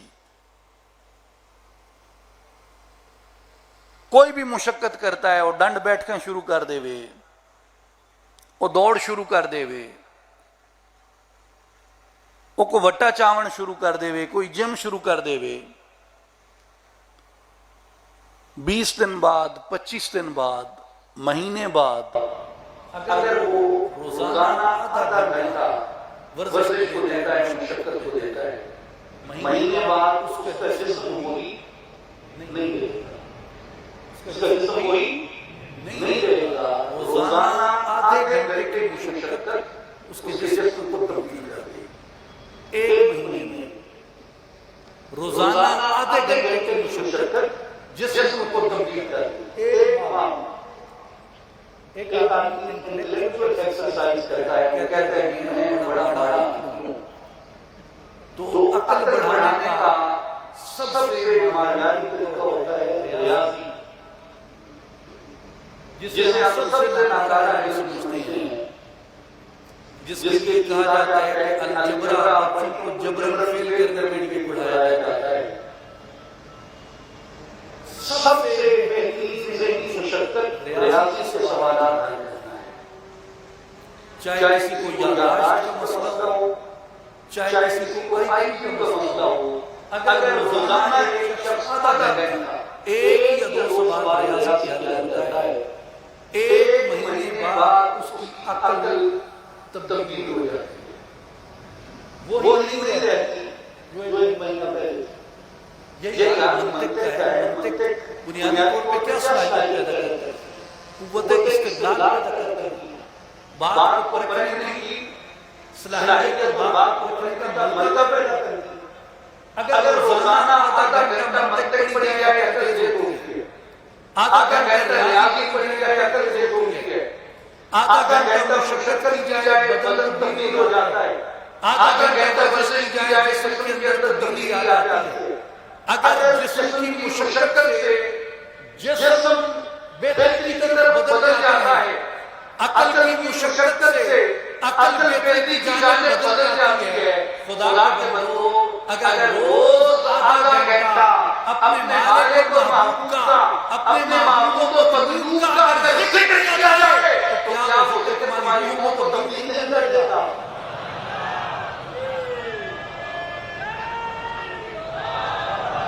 یعنی روز کی آدھے گھنٹے کی مشقت جسم تبدیل کر دیتی ہے، آدھے گھنٹے کی مشقت عقل کو تبدیل کر دیتی ہے، آدھے گھنٹے کی مشقت دل کو بھی تبدیل کر سکتی ہے، روح کو بھی مطلب کر سکتی ہے، روح کو بھی مجھے کر سکتی ہے۔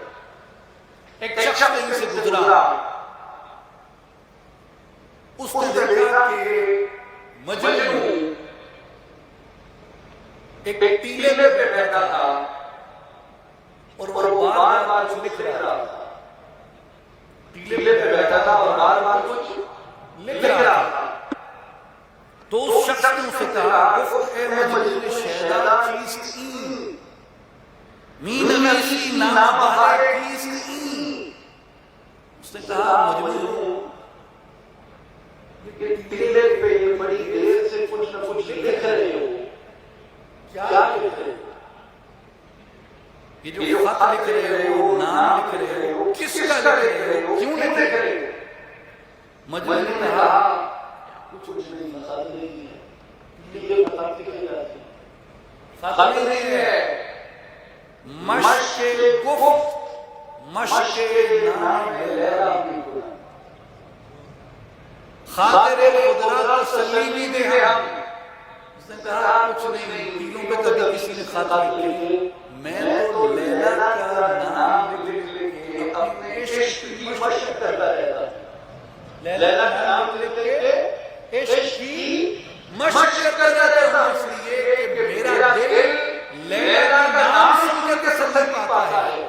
میرے بھائی جو بندے کے سینے کے اندر اپنے مولا کا عشق آ جاتا ہے، اپنے مولا کی محبت آ جاتی ہے، اپنے مولا کا پیار آ جاتا ہے، اپنے مولا کی محبت آ جاتی ہے، اس کا نام لے لینا سینے کو سکون پتا ہے، اس کا نام لے لینا دل کو ٹھنڈک عطا کرتا ہے، اس کے پاک کا مطالعہ کرنا ہکو عشق مزادہ رکھی، اپنا سبب مطالعہ میں قربان کرنا جنہیں دل اللہ سمجھایا۔ میرے بھائی کو جو اس کے نام کو دیکھتا ہے اس کے نام کو تھوڑا تسلی ہوتی ہے۔ اگر مجنون کو لیلا کا نام باعث رحمت ہو سکتا ہے، بندوں کو مولا کا نام باعث رحمت نہیں ہو سکتا۔ لیکن میرے بھائی کو یہ رغبت کی بات ہے، انسان کتنی رغبت کرتا ہے، کشش رکھتا ہے اس کی جانب، اور جیسے جیسے یہ رغبت پیدا ہوتی ہے، اللہ کے ذکر کی جانب انسان بڑھتا ہے، اسی قدر وجود سے نفس اور شیطان کا غلبہ کم ہوتا ہے۔ کیوں؟ اللہ کا نام کیا ہے؟ بادشاہ۔ اللہ کا نام کیا ہے؟ بادشاہ۔ اور جس گھر میں بادشاہ آ جائے اس گھر سے چور بھاگ جاتے ہیں۔ تو جب اللہ کا نام آئے گا تو دل صاف ہو جائے گا، دل پاک ہو جائے گا، دل اجلا ہو جائے گا۔ لیکن جیسا جیسا انسان اللہ کے ذکر سے زمین اختیار کرتا ہے، اللہ کے ذکر سے میرا قدر اختیار کرتا ہے، اللہ کے ذکر سے میرا عشق اختیار کرتا ہے، اسی قدر نفس اور شیطان انسان کے دل کے اوپر فتح کر دیتے ہیں۔ جیسے اللہ تبارک تعالیٰ نے قرآن مجید میں ارشاد فرمایا استقبض علیہم الشیطان فانساہم ذکر اللہ۔ جب ان پر شیطان غالب آیا، جب ان پر شیطان غالب آیا، سب سے پہلے شیطان کیا کیا؟ فانساہم ذکر اللہ، ان کو اللہ کا نام بولا۔ جیسے شیطان غلبہ کیا، سب سے پہلا عملہ اس نے اس کو ٹینشن کے اوپر کیا۔ جو بندے کا اپنے مولا سے ربط ہے، اپنے مولا سے جوڑ ہے، اپنے مولا سے رابطہ ہے، اس رابطے کو وہ شیطان نے آ کے کاٹ دیا۔ اب جیسے وہ رابطہ کٹا، دل میں میل کچیل آنا شروع ہو گئی، وہ آنے جو تھا زنگانی کو شروع ہو گئے، اور اگر گھر کی ساتھ رہے تو گھر بربادی طرف جانا لگا۔ بادشاہ کی آمد کے لائق نہ رہا، اس کی عزت و شان کے لائق نہ رہا، دل میلا ہو گیا۔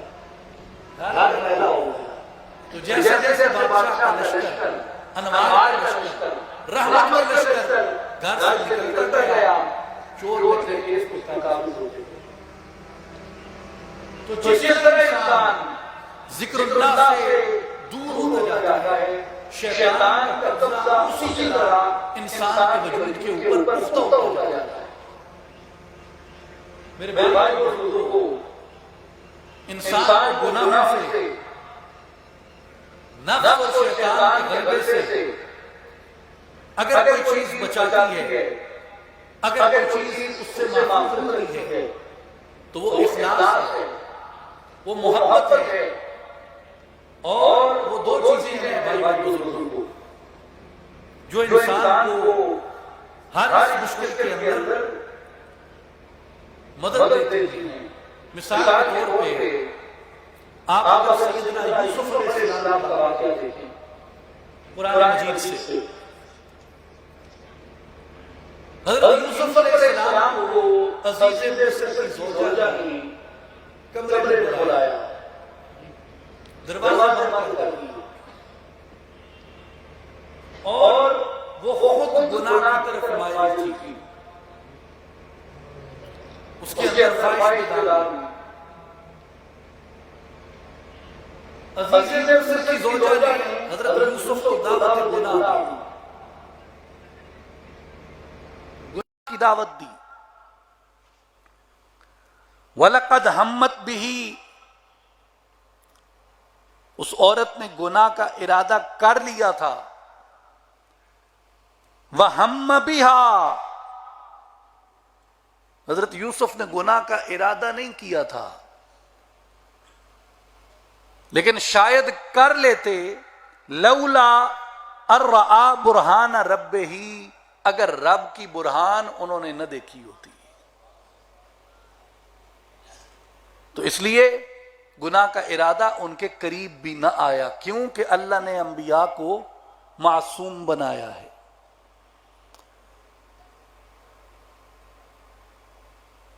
كذلك لنصرف عنه السوء والفحشاء انه من عبادنا المخلصين. ہم نے یوں ہی حضرت یوسف علیہ السلام سے اس بے حیائی کو، فحاشی کو دور کر دیا، اور بے شک وہ ہمارے مخلص بندوں سے چنے ہوئے لوگوں میں سے تھے. میرے بھائی اور بزرگوں، آپ اگر غور کریں قرآن مجید سے آپ کو اس واقعے سے ایک تعلیم ملتی ہے، اور وہ تعلیم یہ ملتی ہے کہ جب رب کی برہان سامنے آ جائے، یہ بات ذرا غور سے سنیں، اس کا نتیجہ ہمارے لیے بہت بڑا ہے. جب رب کی برہان سامنے آ جائے تو انسان میں گناہ کی طاقت نہیں رہتی، گناہ کی قوت نہیں رہتی. کس صورت میں؟ جب رب کی برہان آ جائے، جب بندہ اس کی کوئی نشانی دیکھتا ہے، کوئی چیز جب بندے سے ظاہر ہو جاتی ہے ایسی جس سے وہ اپنے رب کی نشانی سمجھتا ہے. اب حقیقتاً وہ برہان کیا تھی اللہ تبارک و تعالیٰ بہتر جانتا ہے. مفسرین کرام نے اس پہ قول فرمایا. ان اقوال میں امام ابن کثیر رحمۃ اللہ تعالیٰ علیہ نے بھی متعدد اقوال اس میں لکھے. حضرت ابن عباس سے، سعید بن جبیر سے، محمد بن سیرین سے، حسن البصری سے، حضرت قتادہ سے، کئی لوگوں نے اقوال اس برہان کے بارے میں لکھے کہ وہ برہان کیا تھی. لیکن کثرت کے ساتھ مفسرین نے اور محدثین نے جو قول کو اختیار کیا وہ قول یہ ہے کہ سیدنا یوسف علیہ السلام نے جب اس مقام پہ تھے کہ بی بی انہیں گناہ کی دعوت دے رہی ہیں، حضرت یوسف علیہ السلام نے دیوار کی طرف دیکھا تو انہیں دیوار سے حضرت یعقوب علیہ السلام کی صورت نظر آئی جو اپنی انگلی منہ میں رکھے کھڑے کہ بیٹا اس گناہ کے قریب نہ جا. اور کچھ نہیں تھا کہ حضرت یعقوب علیہ السلام نے نیک سے اپنا ہاتھ سینے یوسف پہ مارا، اور یوسف علیہ السلام کو برہان کا ہے قرآن سے کہتا ہے وہ حضرت یعقوب علیہ السلام کا ہاتھ ان کے سینے مبارک پہ پڑ جاتا تھا۔ میرے بھائی غور کریں، حضرت یوسف اور حضرت یعقوب کو پچھلے کتنا عرصہ ہوا، ایک طویل مدت گزر گئی، اور حضرت یوسف علیہ السلام ابھی قبری میں تھے جب حضرت یعقوب علیہ السلام آپ سے محبت کرتے تھے، آپ کے رتبے کو پہچانتے، اور جو ہاتھ حضرت یوسف علیہ السلام نے لگایا اس ہاتھ کی تعبیر کو پہچانتے تھے۔ اس کا مطلب کیا بنتا ہے؟ حضرت یعقوب علیہ السلام حضرت یوسف کے ماں کی شناسہ تھے، اور حضرت یوسف علیہ السلام خود بھی پیغمبر تھے، اور اپنے والد ایک پیغمبر کی صحبت مجلس میں بیٹھے، اور جو دل تھا وہ اپنے والد کی نہ صرف والد کی بلکہ اپنے استاد اور پیغمبر کی محبت کے اندر پہنچا تھا، اور ہمارا جو ان کا خیال تھا وہ اس پیغمبر کی جانب رہتا، وہ رغبت کی ان کی جانب رہتی، اس لیے جس طرف دل کا میلان تھا، جس طرف دل کی رغبت تھی، جس طرف دل ہر وقت کوشش کرتا تھا، وہ ایک پیغمبر کی ذات تھی۔ اس لیے جب انہیں کوئی اور نہیں دیکھ رہا تھا، بیوی گناہ کی توبہ کرتے رہی تھی، اللہ تبارک و تعالیٰ اس برہان کو کسی اور صورت میں دکھاتا تھا، مگر اس صورت میں ظاہر کیا جس صورت میں یوسف علیہ السلام محبت کرتے تھے، اس صورت میں اپنے ظاہر کیا۔ اس سے کئی بات سمجھ ہوئے، ایک یہ کہ اگر دل کے اندر گنبد حرام کی محبت بیٹھ جائے، اس لیے محبت رسول اللہ کی محبت بیٹھ جائے، میرے بھائی کو اگر دل ٹوٹ کے اپنے آقا سے محبت کرتا ہو، اور اگر یوسف علیہ السلام کی ہماری خیرات بن جانے کا دربار سے نہ کرے، جب گناہ کی دعوت دی گئی کمزوری والے گنبد کا عکس تمہیں گناہ سے معاف کر دے گا۔ اور میرے بھائی اس لیے کہتے ہیں کہ صالحین سے رغبت رکھیں، وَقُونُوا مَعَ الصَّادِقِينَ، سچوں کے ساتھ ہو جاؤ۔ یوسف علیہ السلام خود پیغمبر تھے، مگر ایک پیغمبر کی رفاقت کا اتنا اثر تھا کہ دل ان کی جانب مائل رہتا۔ اس لیے کہتے ہیں کہ جب آپ کسی سچے کے ساتھ ہوتے ہیں، کسی کامل کے ساتھ ہوتے ہیں، اس کامل کی صحبت آپ کے اوپر اثر رکھتی ہے، اس کامل کی صحبت آپ پہ اپنا اثر رکھتی ہے۔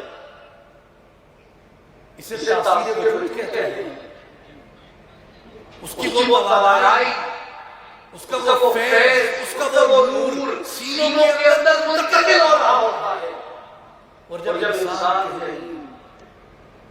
برائی کا ارادہ کرتا ہے اور کسی کامل صحبت اور نصیب ہو، اور کسی کامل کی توجہ اگر انسان کو نصیب ہو، تو اس کامل کی توجہ سے انسان گناہ سے باز آ جاتا ہے، یا صحبت کی تاثیر ہو، صحبت پر برکت ہو۔ میرے بھائی ایک دوسرا طریقہ انسان کو گناہ سے محفوظ کرتا ہے، اسے نبی پاک علیہ السلام نے اپنی حدیث مبارک میں ارشاد فرمایا، سرکار علیہ السلام نے فرمایا الشیطان جاثم علی قلب آدم، کہ جو ابلیس ہے وہ انسان کے دل سے چمٹا ہوا ہوتا ہے، اس نے دل کو جکڑا ہوا ہوتا ہے۔ الشیطان جاثم، انسان شیطان جو ہے وہ چپکا ہوا ہے، چمٹا ہوا ہے، علی قلب ابن آدم، انسان کے دل کے اوپر۔ فَإِذَا ذَكَرَ اللَّهَ خَنَسَ وَإِذَا غَفَلَ وَسْوَسَ، جب انسان اللہ کا ذکر کرتا ہے، جب انسان اللہ کا ذکر کرتا ہے تو شیطان جو چمٹا ہوا ہوتا ہے اس کے پنجے کی، اس کے شکلے کی گرفت ڈھیلی پڑ جاتی ہے، اور جتنا انسان ذکر کرتا جاتا ہے شیطان دل سے دور ہوتا جاتا ہے۔ ایک مرتبہ حکیم غلام کے بارے میں کہا جاتا ہے کہ وہ جب ابھی تربیت میں تھا تو اس کے استاد نے اسے ایک جلا کے دوران اللہ سے منع کر دیا کہ تم نے کمرے میں نہیں آنا، اور ایک چونٹی تھی، ایک چونٹی ایسی جو انسان کے کان کو گھس گئی، اور اس نے پردے کے اوپر اپنی گرفت بنا دی۔ اب کان کے پردے پہ چونٹی کی گرفت بنائی ہوئی تھی اور وہ اسے چھوڑ دی گئی تھی۔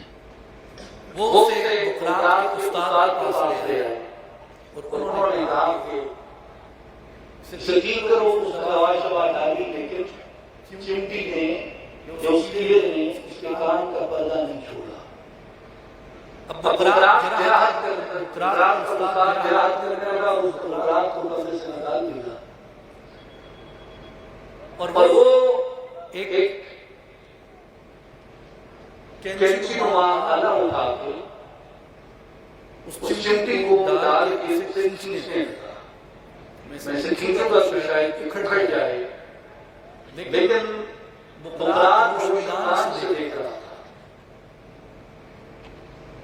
تو بکرات نے وہاں سے بے سختہ جیسے دیکھ رہا ہے کہ کھینچ رہا ہے، اس سے زیادہ ہوا کہ کھینچے گی، پردہ بھی ساتھ کھینچا گیا، کیونکہ جس نے دماغ سے گرفت چھوڑی، جس نے دماغ سے شکر چھوڑا، وہ کینچی کے کھینچنے سے کٹ جائے پنجہ کی، تو اس نے اوپر سے زور دے دیا کہ استاد یہ نہ کرو۔ اس نے شاید سلطان کی طرف دیکھ کر کیا کروں؟ اس نے کہا اس کینچی کو آگ میں گرم کر دیا، گرم کر کے اتنی احتیاط سے لگایا کہ اس چمٹی کی پشت جلے مگر مریض کے کان کا پردہ نہ جلے۔ تو اس نے وہ کینچی گرم کر کے چمٹی کی پشت پہ لگائی، تو جیسے ہی اس نے پشت پہ لگائی، چمٹی نے تپش سے اپنا شکنجہ نکال دیا اور چمٹی کو پردے سے نکال دیا۔ تو بعض دفعہ ہم زیادہ مشقت کرتے ہیں لیکن دل سے شیطان کا قبضہ اور غلبہ نہیں جاتا۔ حضرت سلطان العارفین سلطان محمد اللہ علیہ سے سمجھانے کے لیے اور مثال دی۔ آپ نے فرمایا کہ ایک سیاہ ناک ہے، وہ ایک غار میں گھس جاتا ہے، ایک بیل میں گھس جاتا ہے،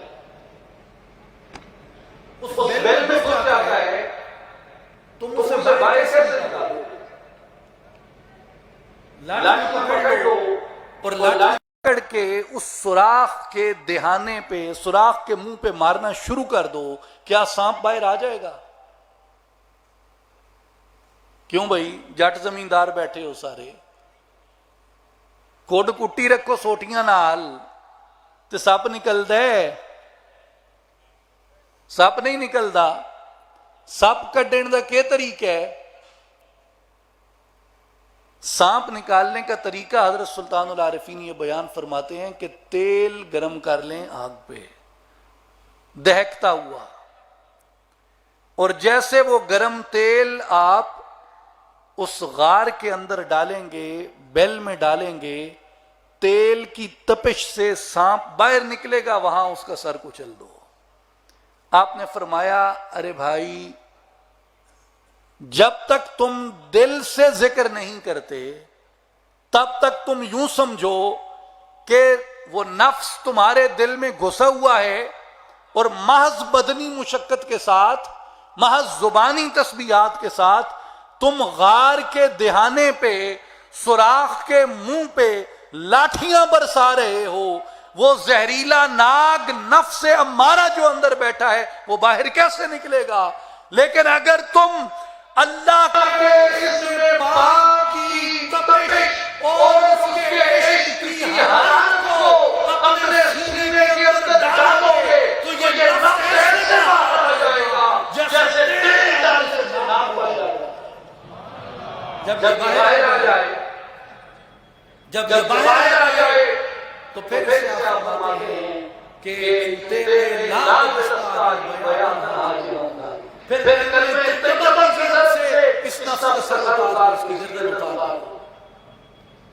لیکن یہ سراغ پہ لاٹھیوں برسا سے جوائر نہیں کرتا، اس کا علاج نہیں اور وہ علاج کیا ہے؟ رسول اللہ صلی اللہ علیہ وسلم نے فرمایا کہ وہ علاج ذکر ہے کہ بندہ اللہ کا ذکر دل کے ساتھ کرے، اس سے شیطان کی گرفت انسان کے قلب پہ دور ہوتی ہے۔ اس لیے فرمایا کہ شیطان انسان کے قلب سے چمٹا ہوا ہے، فَإِذَا رَكَضَ خَلَقَ، جب ذکر کرتے ہو اس کا کمر چل جاتا ہے، وَإِذَا غَفَلَ فَقَصَ، لیکن جیسے تم اللہ کے ذکر سے غفلت اختیار کرتے ہو شیطان اپنا وقت دوبارہ جما دیتا ہے۔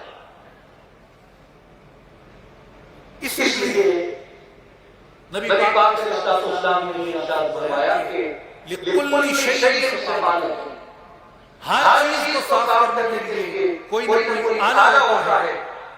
وَالسِّقَالَةُ الْقُلُوبِ ذِكْرُ اللَّهِ تَعَالَىٰ، لیکن اگر دل چلا ہو جائے، اگر دل میں ہو جائے، دل کو صاف کرنے کے لیے اللہ کا ذکر ہے۔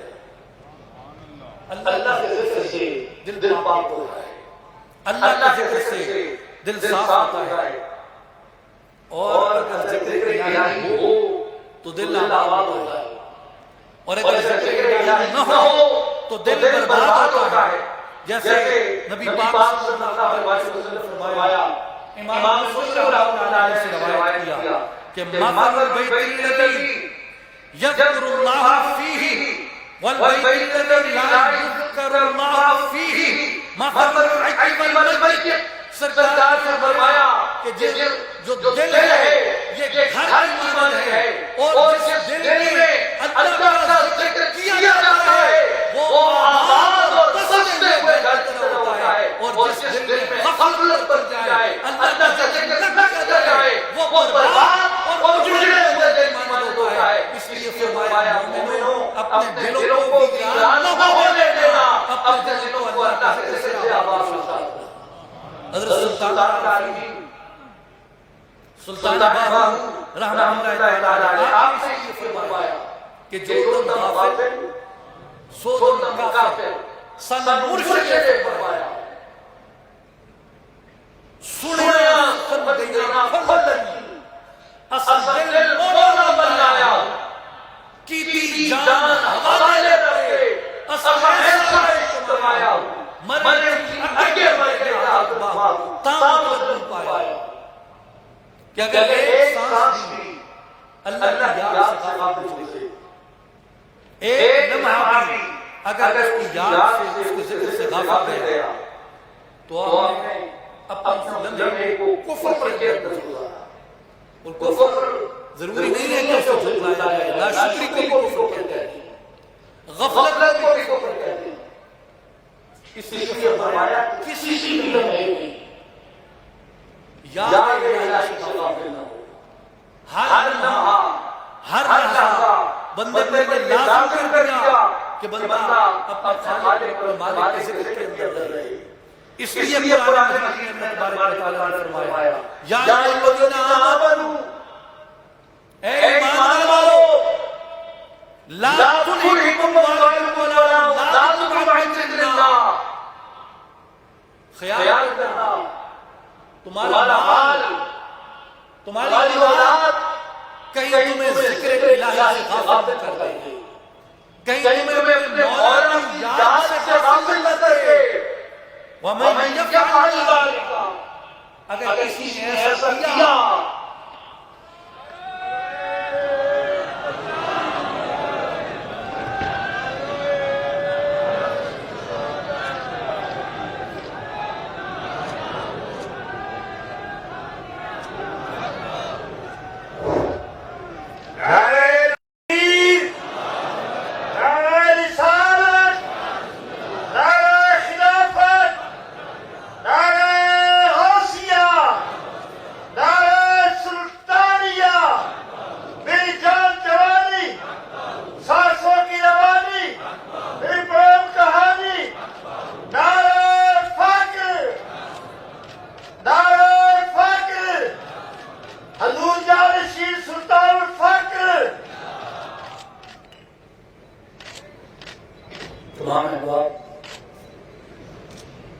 انتہائی ادب سے احترام سے اپنی جگہ پہ بیٹھ جائیں.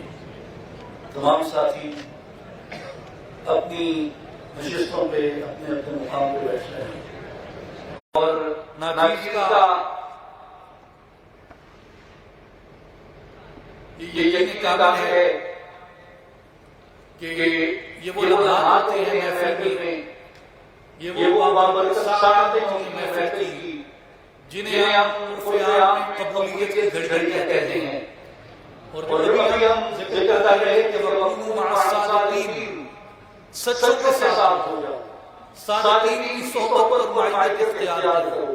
میرے بھائی کو بزرگوں، میرے دوستوں ساتھیوں، جو قریب بیٹھے ہیں، جو دور بیٹھے ہیں، جو اور بیٹھے ہیں، جو سب سے بیٹھے ہیں، جو اس طرف بیٹھے ہیں، کوئی جہاں بھی بیٹھا ہے، یہ بات اپنے دل میں بٹھا لیں کہ آپ اس ایک بزم کا، اس ایک مجلس کا، اس ایک محفل کا حصہ ہیں.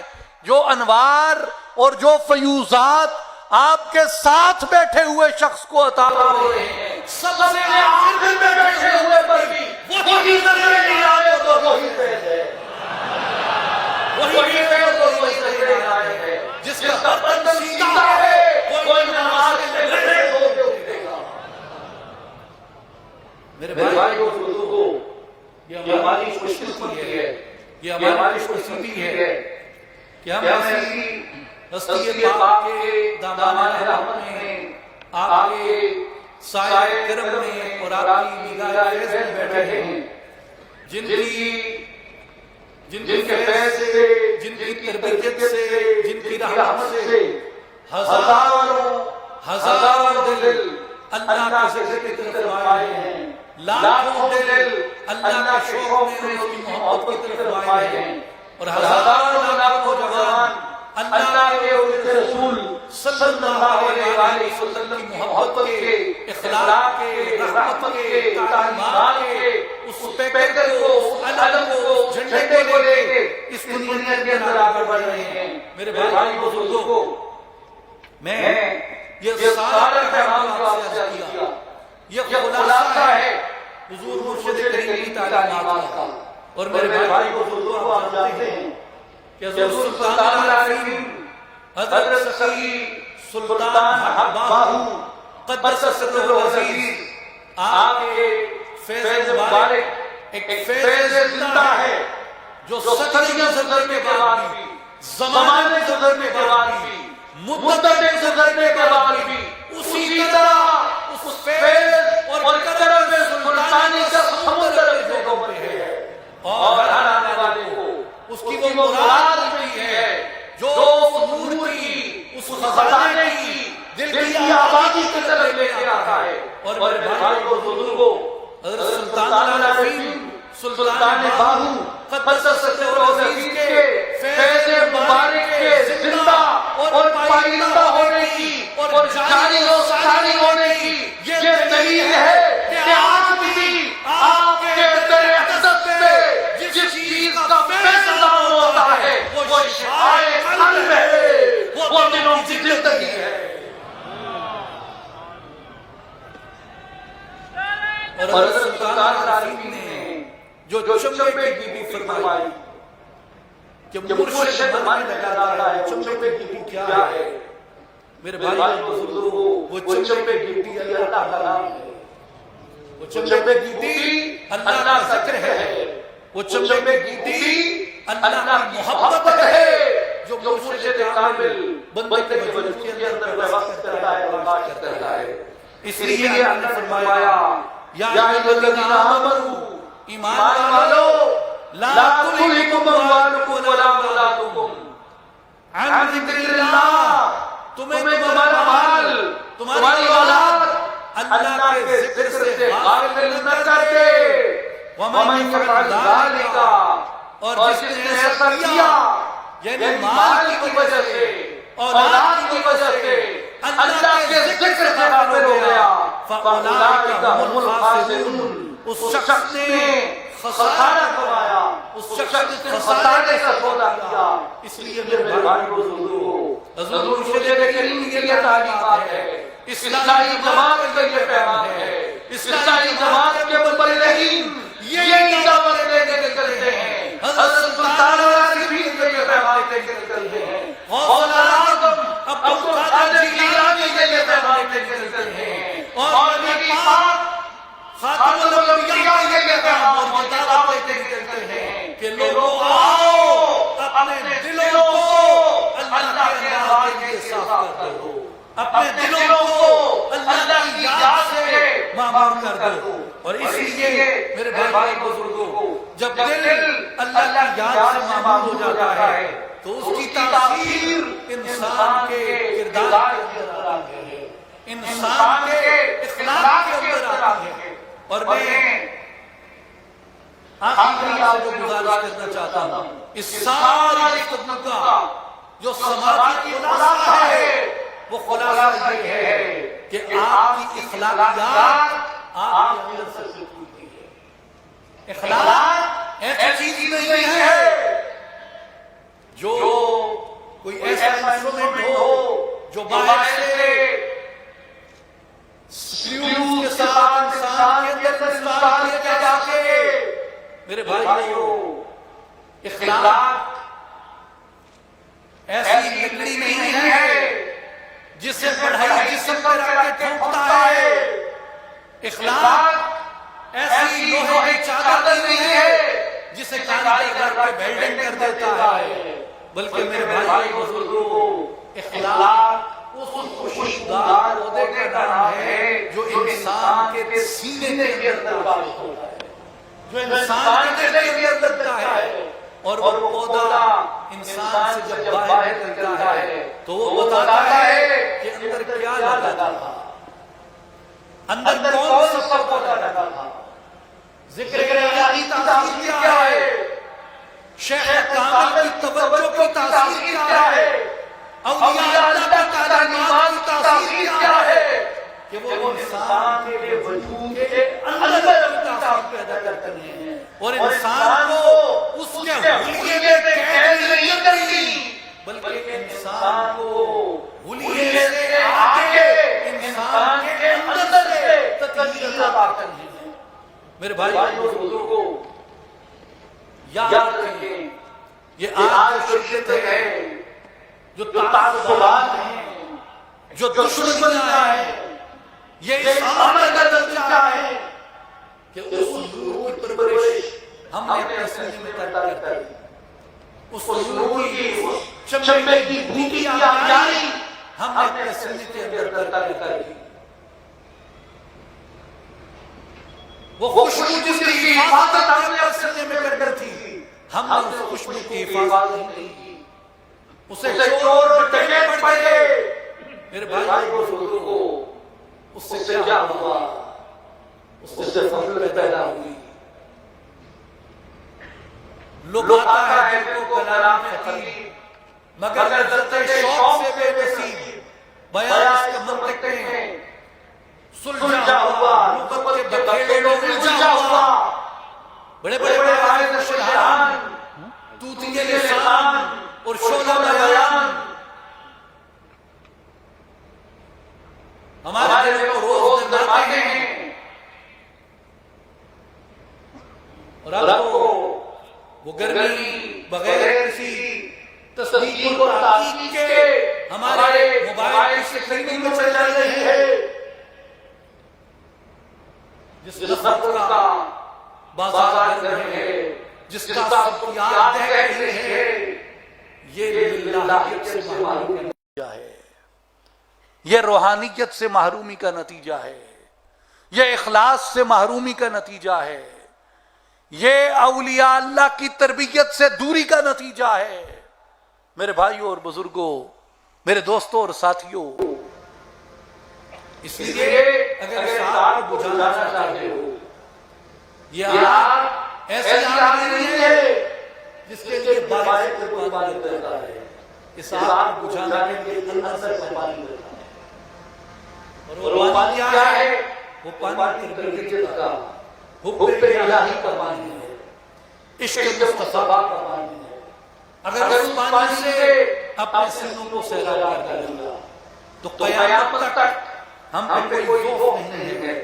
میرے بھائی بزرگوں، آج امت کی جو اجتماعی صورتحال ہے، بالخصوص فلسطین میں جو دو نام واقعات پیش آئی ہیں اور ظلم کس حد کو پہنچ چکا، اس کا ایک پہلو ظلم ہے، اور ظلم سے بڑا ظلم ہماری بے بسی ہے۔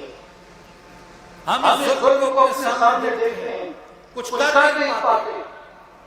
میرے بھائی بزرگوں، مجھے معاف فرمائیے گا، لیکن ہماری اس غفلت کی اس سے بڑی دلیل کیا ہوگی کہ جب کوئی بات سوشل میڈیا پہ بڑھتی ہے، ٹرینڈ بنتی ہے سوشل میڈیا پہ، ہم سمجھتے ہیں کہ اب اگر ہم نے ایک پوسٹ تیار کی، اس کو کمنٹ دے دیں گے اور اپنے مخالفین کو تھوڑا لتاڑ اور گانے وانے دے دیں تو ہم نے اس مسئلے میں اپنا حصہ شامل کر دیا ہے۔ ہم نے فلسطین کے لیے آواز اٹھا دی، مسجد اقصی کے لیے آواز اٹھا دی۔ مجھے بتائیے،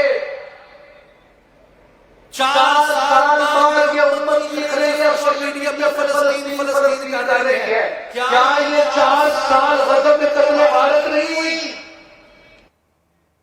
کیا یہ 4 برس جو ہم خاموش رہے، غزہ میں جنازے نہیں اٹھے، مغربی کنارے میں قتل و غارت نہیں ہوئی، مسجد اقصی کی حرمت پامال نہیں ہوئی، بمباری نہیں ہوئی، بے گناہ نہیں مرے؟ یہ 4 سال گزر گئے۔ اب شکریہ امت کا ادا کیا جائے، یہ شکریہ مالک کا ادا کیا جائے جس کے فیس بک نے ہمیں بتایا کہ ظلم ہو رہا ہے، کہ حکم آ رہے ہیں، ہاں بات کر لو، حکمرانوں سے پوچھ لو کہ فلسطین کا کیا کرنا ہے، بلے اکبر کا کیا کرنا ہے، فاروق اعظم کی امانت کا کیا کرنا ہے، ابو عبیدہ کی امانت کا کیا کرنا ہے، صلاح الدین ایوبی کی امانت کا کیا کرنا ہے، لاکھوں جانوں کی نذرانوں کا کیا کرنا ہے۔ آج سندھ میں سیلاب آ رہا ہے، ہمارے سینے میں سندھ کا درد جاگ جاتا ہے۔ سیلاب سے کیا ہوتا ہے؟ سیلاب سے گھر تباہ ہوتے ہیں، سیلاب سے فصلیں تباہ ہوتی ہیں، سیلاب سے پل تباہ ہوتے ہیں، سیلاب سے اسپتال تباہ ہوتے ہیں، سیلاب سے مویشی مرتے ہیں، سیلاب سے غربت آتی ہے، سیلاب سے غریب کا نقصان ہوتا ہے۔ یہ جو پانی آیا، کیا سندھ کے سکول، بلوچستان کے اسپتال اور جنوبی پنجاب کے غریب کی غربت میں اضافہ، یہ سیلاب نے کیا؟ یہ پچھلے 40 سال سے ایک خاموش سیلاب پانی ہے۔ سوشل میڈیا پہ چلے گا، سالہ کی پوسٹیں آئیں گی اور اظہار درد ہم کریں گے اور ٹسلے بہائیں گے اور مخالفین کو گالیاں ڈالیں گے۔ باقی 40 سال کون سویا رہا؟ کشمیر میں کوئی بڑا واقعہ رونما ہو جائے گا، کوئی بڑا دنیا سے جائے گا تو ہم خراج تحسین میں 2-4 باتیں ڈالیں گے اور باقی 10 سال کی خاموشی کشمیر میں کس کی تھی؟ کوئی ایک گستاخ ہوتا ہے مدرسے میں تو ہم یہاں پہ شعلہ بیان کرتے ہوئے اپنا ملک جام کر کے املاک تباہ کر دیتے ہیں، لیکن کیا ہمیں نہیں معلوم کہ روزانہ کی بنیاد پہ حرمت رسول پہ حملے ہوتے ہیں؟ کیا ہمیں یہ معلوم نہیں کہ روزانہ کی بنیاد پہ 1-2 نہیں سینکڑوں ویب سائٹس کے اوپر قرآن پہ، توہین قرآن پہ، توہین شعائر اسلام پہ، ہماری مقدسات پہ، رسول اللہ صلی اللہ علیہ وسلم کی حرمت پہ روزانہ کی بنیاد پہ آرٹیکل مضامین شائع ہوتے ہیں۔ اور یہاں یہ سیاست سمجھانے والے کتنے لوگ ایسے ہیں جو ویب سائٹ پہ جا کے ان کا مدلل اسلام میں جواب دینے کی صلاحیت رکھتے ہیں۔ درجہ بدرجہ ہم نے اپنے وفاقات بنا کے منطق ختم کر دی، استدلال کی قوت ختم کر دی، قانون کی زبان ختم کر دی، اور پھر یہ توقع کرتے ہیں کہ یہ ہمارے اسکالر اٹھ کے شعلہ بیانوں سے مغرب کی آنکھوں میں آنکھ ڈال کے حرمت مصطفیٰ کا تحفظ کریں گے۔ میری جان، یہ اتنی آسان ذمہ داری نہیں ہے امت کی، اتنا آسان بوجھ نہیں ہے کہ 10 دن ٹرین چلائیں گے تو سمجھیں گے ہم نے ادا کر دیا۔ اگر درد دل رکھنے والے کچھ جوان موجودوں کو میری آج شان سے درخواست ہے آپ سے، ساری قوم یہ ہے کر سکتی، اور شاید انسانی نفسیاتی طور پہ ایسا ممکن بھی نہیں، اور قرآن نے بھی دعوت دی ہے کہ سب نکلو، تم میں سے چند لوگ تربیت لے کے آئیں جو اس دعوت کا کام کو لے کے گئے۔ کتنے نوجوان ہیں جو یہ عہد کرتے ہیں، طے کر سکتے ہیں کہ فلسطین کا مسئلہ 1917 سے بیلفور ڈکلیریشن سے آج تک لگ رہا ہے،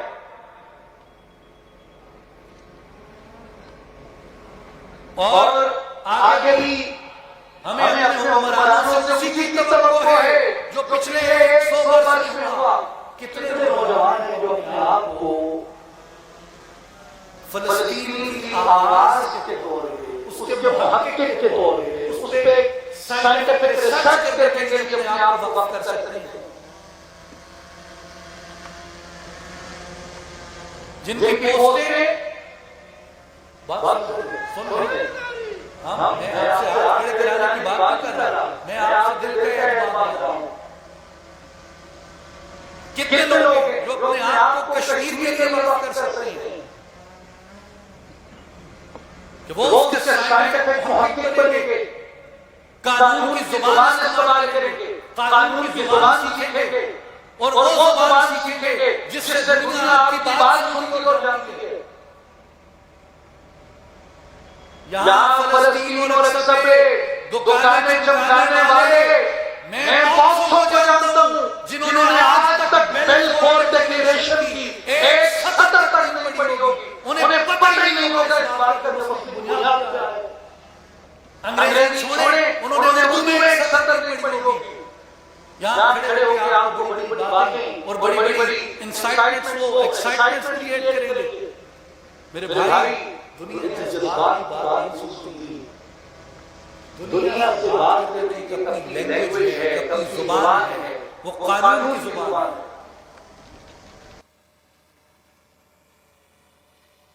وہ استدلال کی زبان ہے، وہ منطق کی زبان ہے، وہ دلیل کی زبان ہے، وہ لاجک کی زبان ہے، وہ اپنے مقدمے کو عقلی طور پہ ثابت کرنے کی زبان ہے، اپنے حق کو قانون سے ثابت کرنے کی زبان ہے۔ کتنے لوگ ہیں اپنے آپ کو جو اس کام کے لیے وقت کر سکتے ہیں کہ وہ مبادلات سیکھیں گے، فریڈم آف ایکسپریشن سے مراد کیا ہے اور اس کی کس شکل کا غلط استعمال کیا جاتا ہے ہمارے دلوں کو دکھانے کے لیے، ہمارے شاعر اور مقدسات کو توہین کر کے۔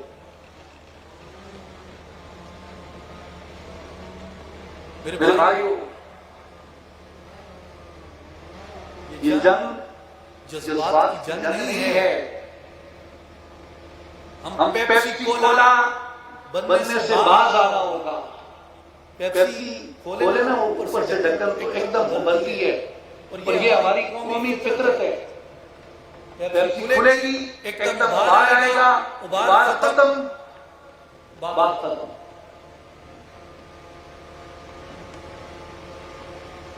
میرے بھائیوں اور بزرگوں، ہمیں اپنے اندر استقلال، مستقل مزاجی پیدا کرنی چاہیے، استقامت پیدا کرنی چاہیے۔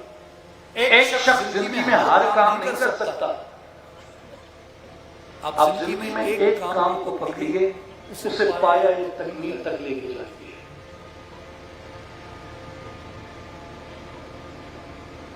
وہ زبان استعمال کریں جو مؤثر ہو، وہ لغت استعمال کریں جسے دنیا جانتی ہو، ایسا رویہ اور طریقہ کار اختیار کریں کہ لوگ آپ کے ساتھ کسی کلیش میں جانے کے بجائے آپ کے ساتھ مانگی میں آئیں. اس وقت دنیا میں ہم جو زبان استعمال کرتے ہیں وہ ہمیں مظلوم کی بجائے ظالم ثابت کرتی ہے. آپ یہ سیکھیں کہ مظلوم کی زبان کیا ہوتی ہے, مظلوم کیسے بات کرتا ہے, ہمارے حق میں کون سا قانون ہے اور اس قانون کا ہم کیسے استعمال کر سکتے ہیں. پاکستان کے مقدمے کو پڑھ لیں, آپ کو معلوم ہوگا قائد اعظم محمد علی جناح نے اس گھٹن کے ماحول کے اندر اپنی قوم کی آزادی کا مقدمہ کس طرح لڑا, جہاں کوئی دلیل موجود نہیں تھی, اس نے ہزاروں دلیلیں پیدا کی پاکستان کی آزادی کے لیے, پاکستان کی وجود کے لیے. میرے بھائیو اور بزرگوں, ہمارے مرشد کریم کی تربیت وائلنس نہیں ہے, یاد رکھ لیں. ہمارے مرشد کریم کی تربیت تشدد نہیں ہے, تعصب نہیں ہے, نفرت کی زبان نہیں ہے, گالی نہیں ہے. یاد رکھ لیں, کوئی بھی شخص جو اپنی نسبت کو جانشین سلطان الفقر حضرت سلطان محمد علی صاحب کی طرف منسوب کرتا ہے, اپنے مرشد سلطان الفقر حضرت سلطان محمد اصغر علی رحمۃ اللہ علیہ کی طرف منسوب کرتا ہے, اپنے مرشد حضرت سلطان العارفین سلطان باہو کی طرف منسوب کرتا ہے, اپنے مرشد پیران پیر محی الدین غوث الاعظم شیخ عبد القادر جیلانی کی طرف منسوب کرتا ہے. وہ یہ عہد کر لے کسی مخالف کو سوشل میڈیا پہ گالی نہیں دے گا, وہ یہ عہد کر لے کہ وہ نفرت کی زبان استعمال نہیں کرے گا. آپ کے مرشد کا طریقہ محبت ہے, آپ کے مرشد کا طریقہ مربت ہے, آپ کے مرشد کا طریقہ عاجزی ہے, آپ کے مرشد کا طریقہ عدم تشدد ہے, آپ کے مرشد کا طریقہ کاٹنا نہیں ہے, آپ کے مرشد کا طریقہ جوڑنا ہے, آپ کے مرشد کا طریقہ انتشار پھیلانا نہیں ہے, بلکہ اس ملت کو یکجا کرنا ہے, اس کی شرابت کرنی ہے, اس کے اندر یکجہتی کی راہوں کو ہموار کرنا ہے. میرے بھائیوں اور بزرگوں, میرے دوستوں اور ساتھیوں, اپنے مرشد کے پیغام کے پاسبان بن جائیں, اپنے مرشد کے علم کے علم بردار بن جائیں, اس حلال دستے کے اندر شامل ہو جائیں جو محبت پر دستا ہے, جو مربت پر دستا ہے, جو قانون اور آئین کی بالادستی پہ یقین رکھنے والا دستا ہے, جو نفرت نہیں, جو محبت کی ترجمانی کرتا ہے. میں قربان تنا یا اتباہ جنہ کھو پرند دیکھتے تھے, بے بسم اللہ اسم اللہ کا ایک گانا بھالا ہوں, نام شفاعت سرور عالم چھٹی عالم سارا ہوں, حدوں بے حد نبی کے جس کا ہے سارا ہوں. میں قربان تیرا ہوں یا اتباہ جنہ ملیا نبی سہارا ہوں. وآخر دعوانا ان الحمد للہ رب العالمین.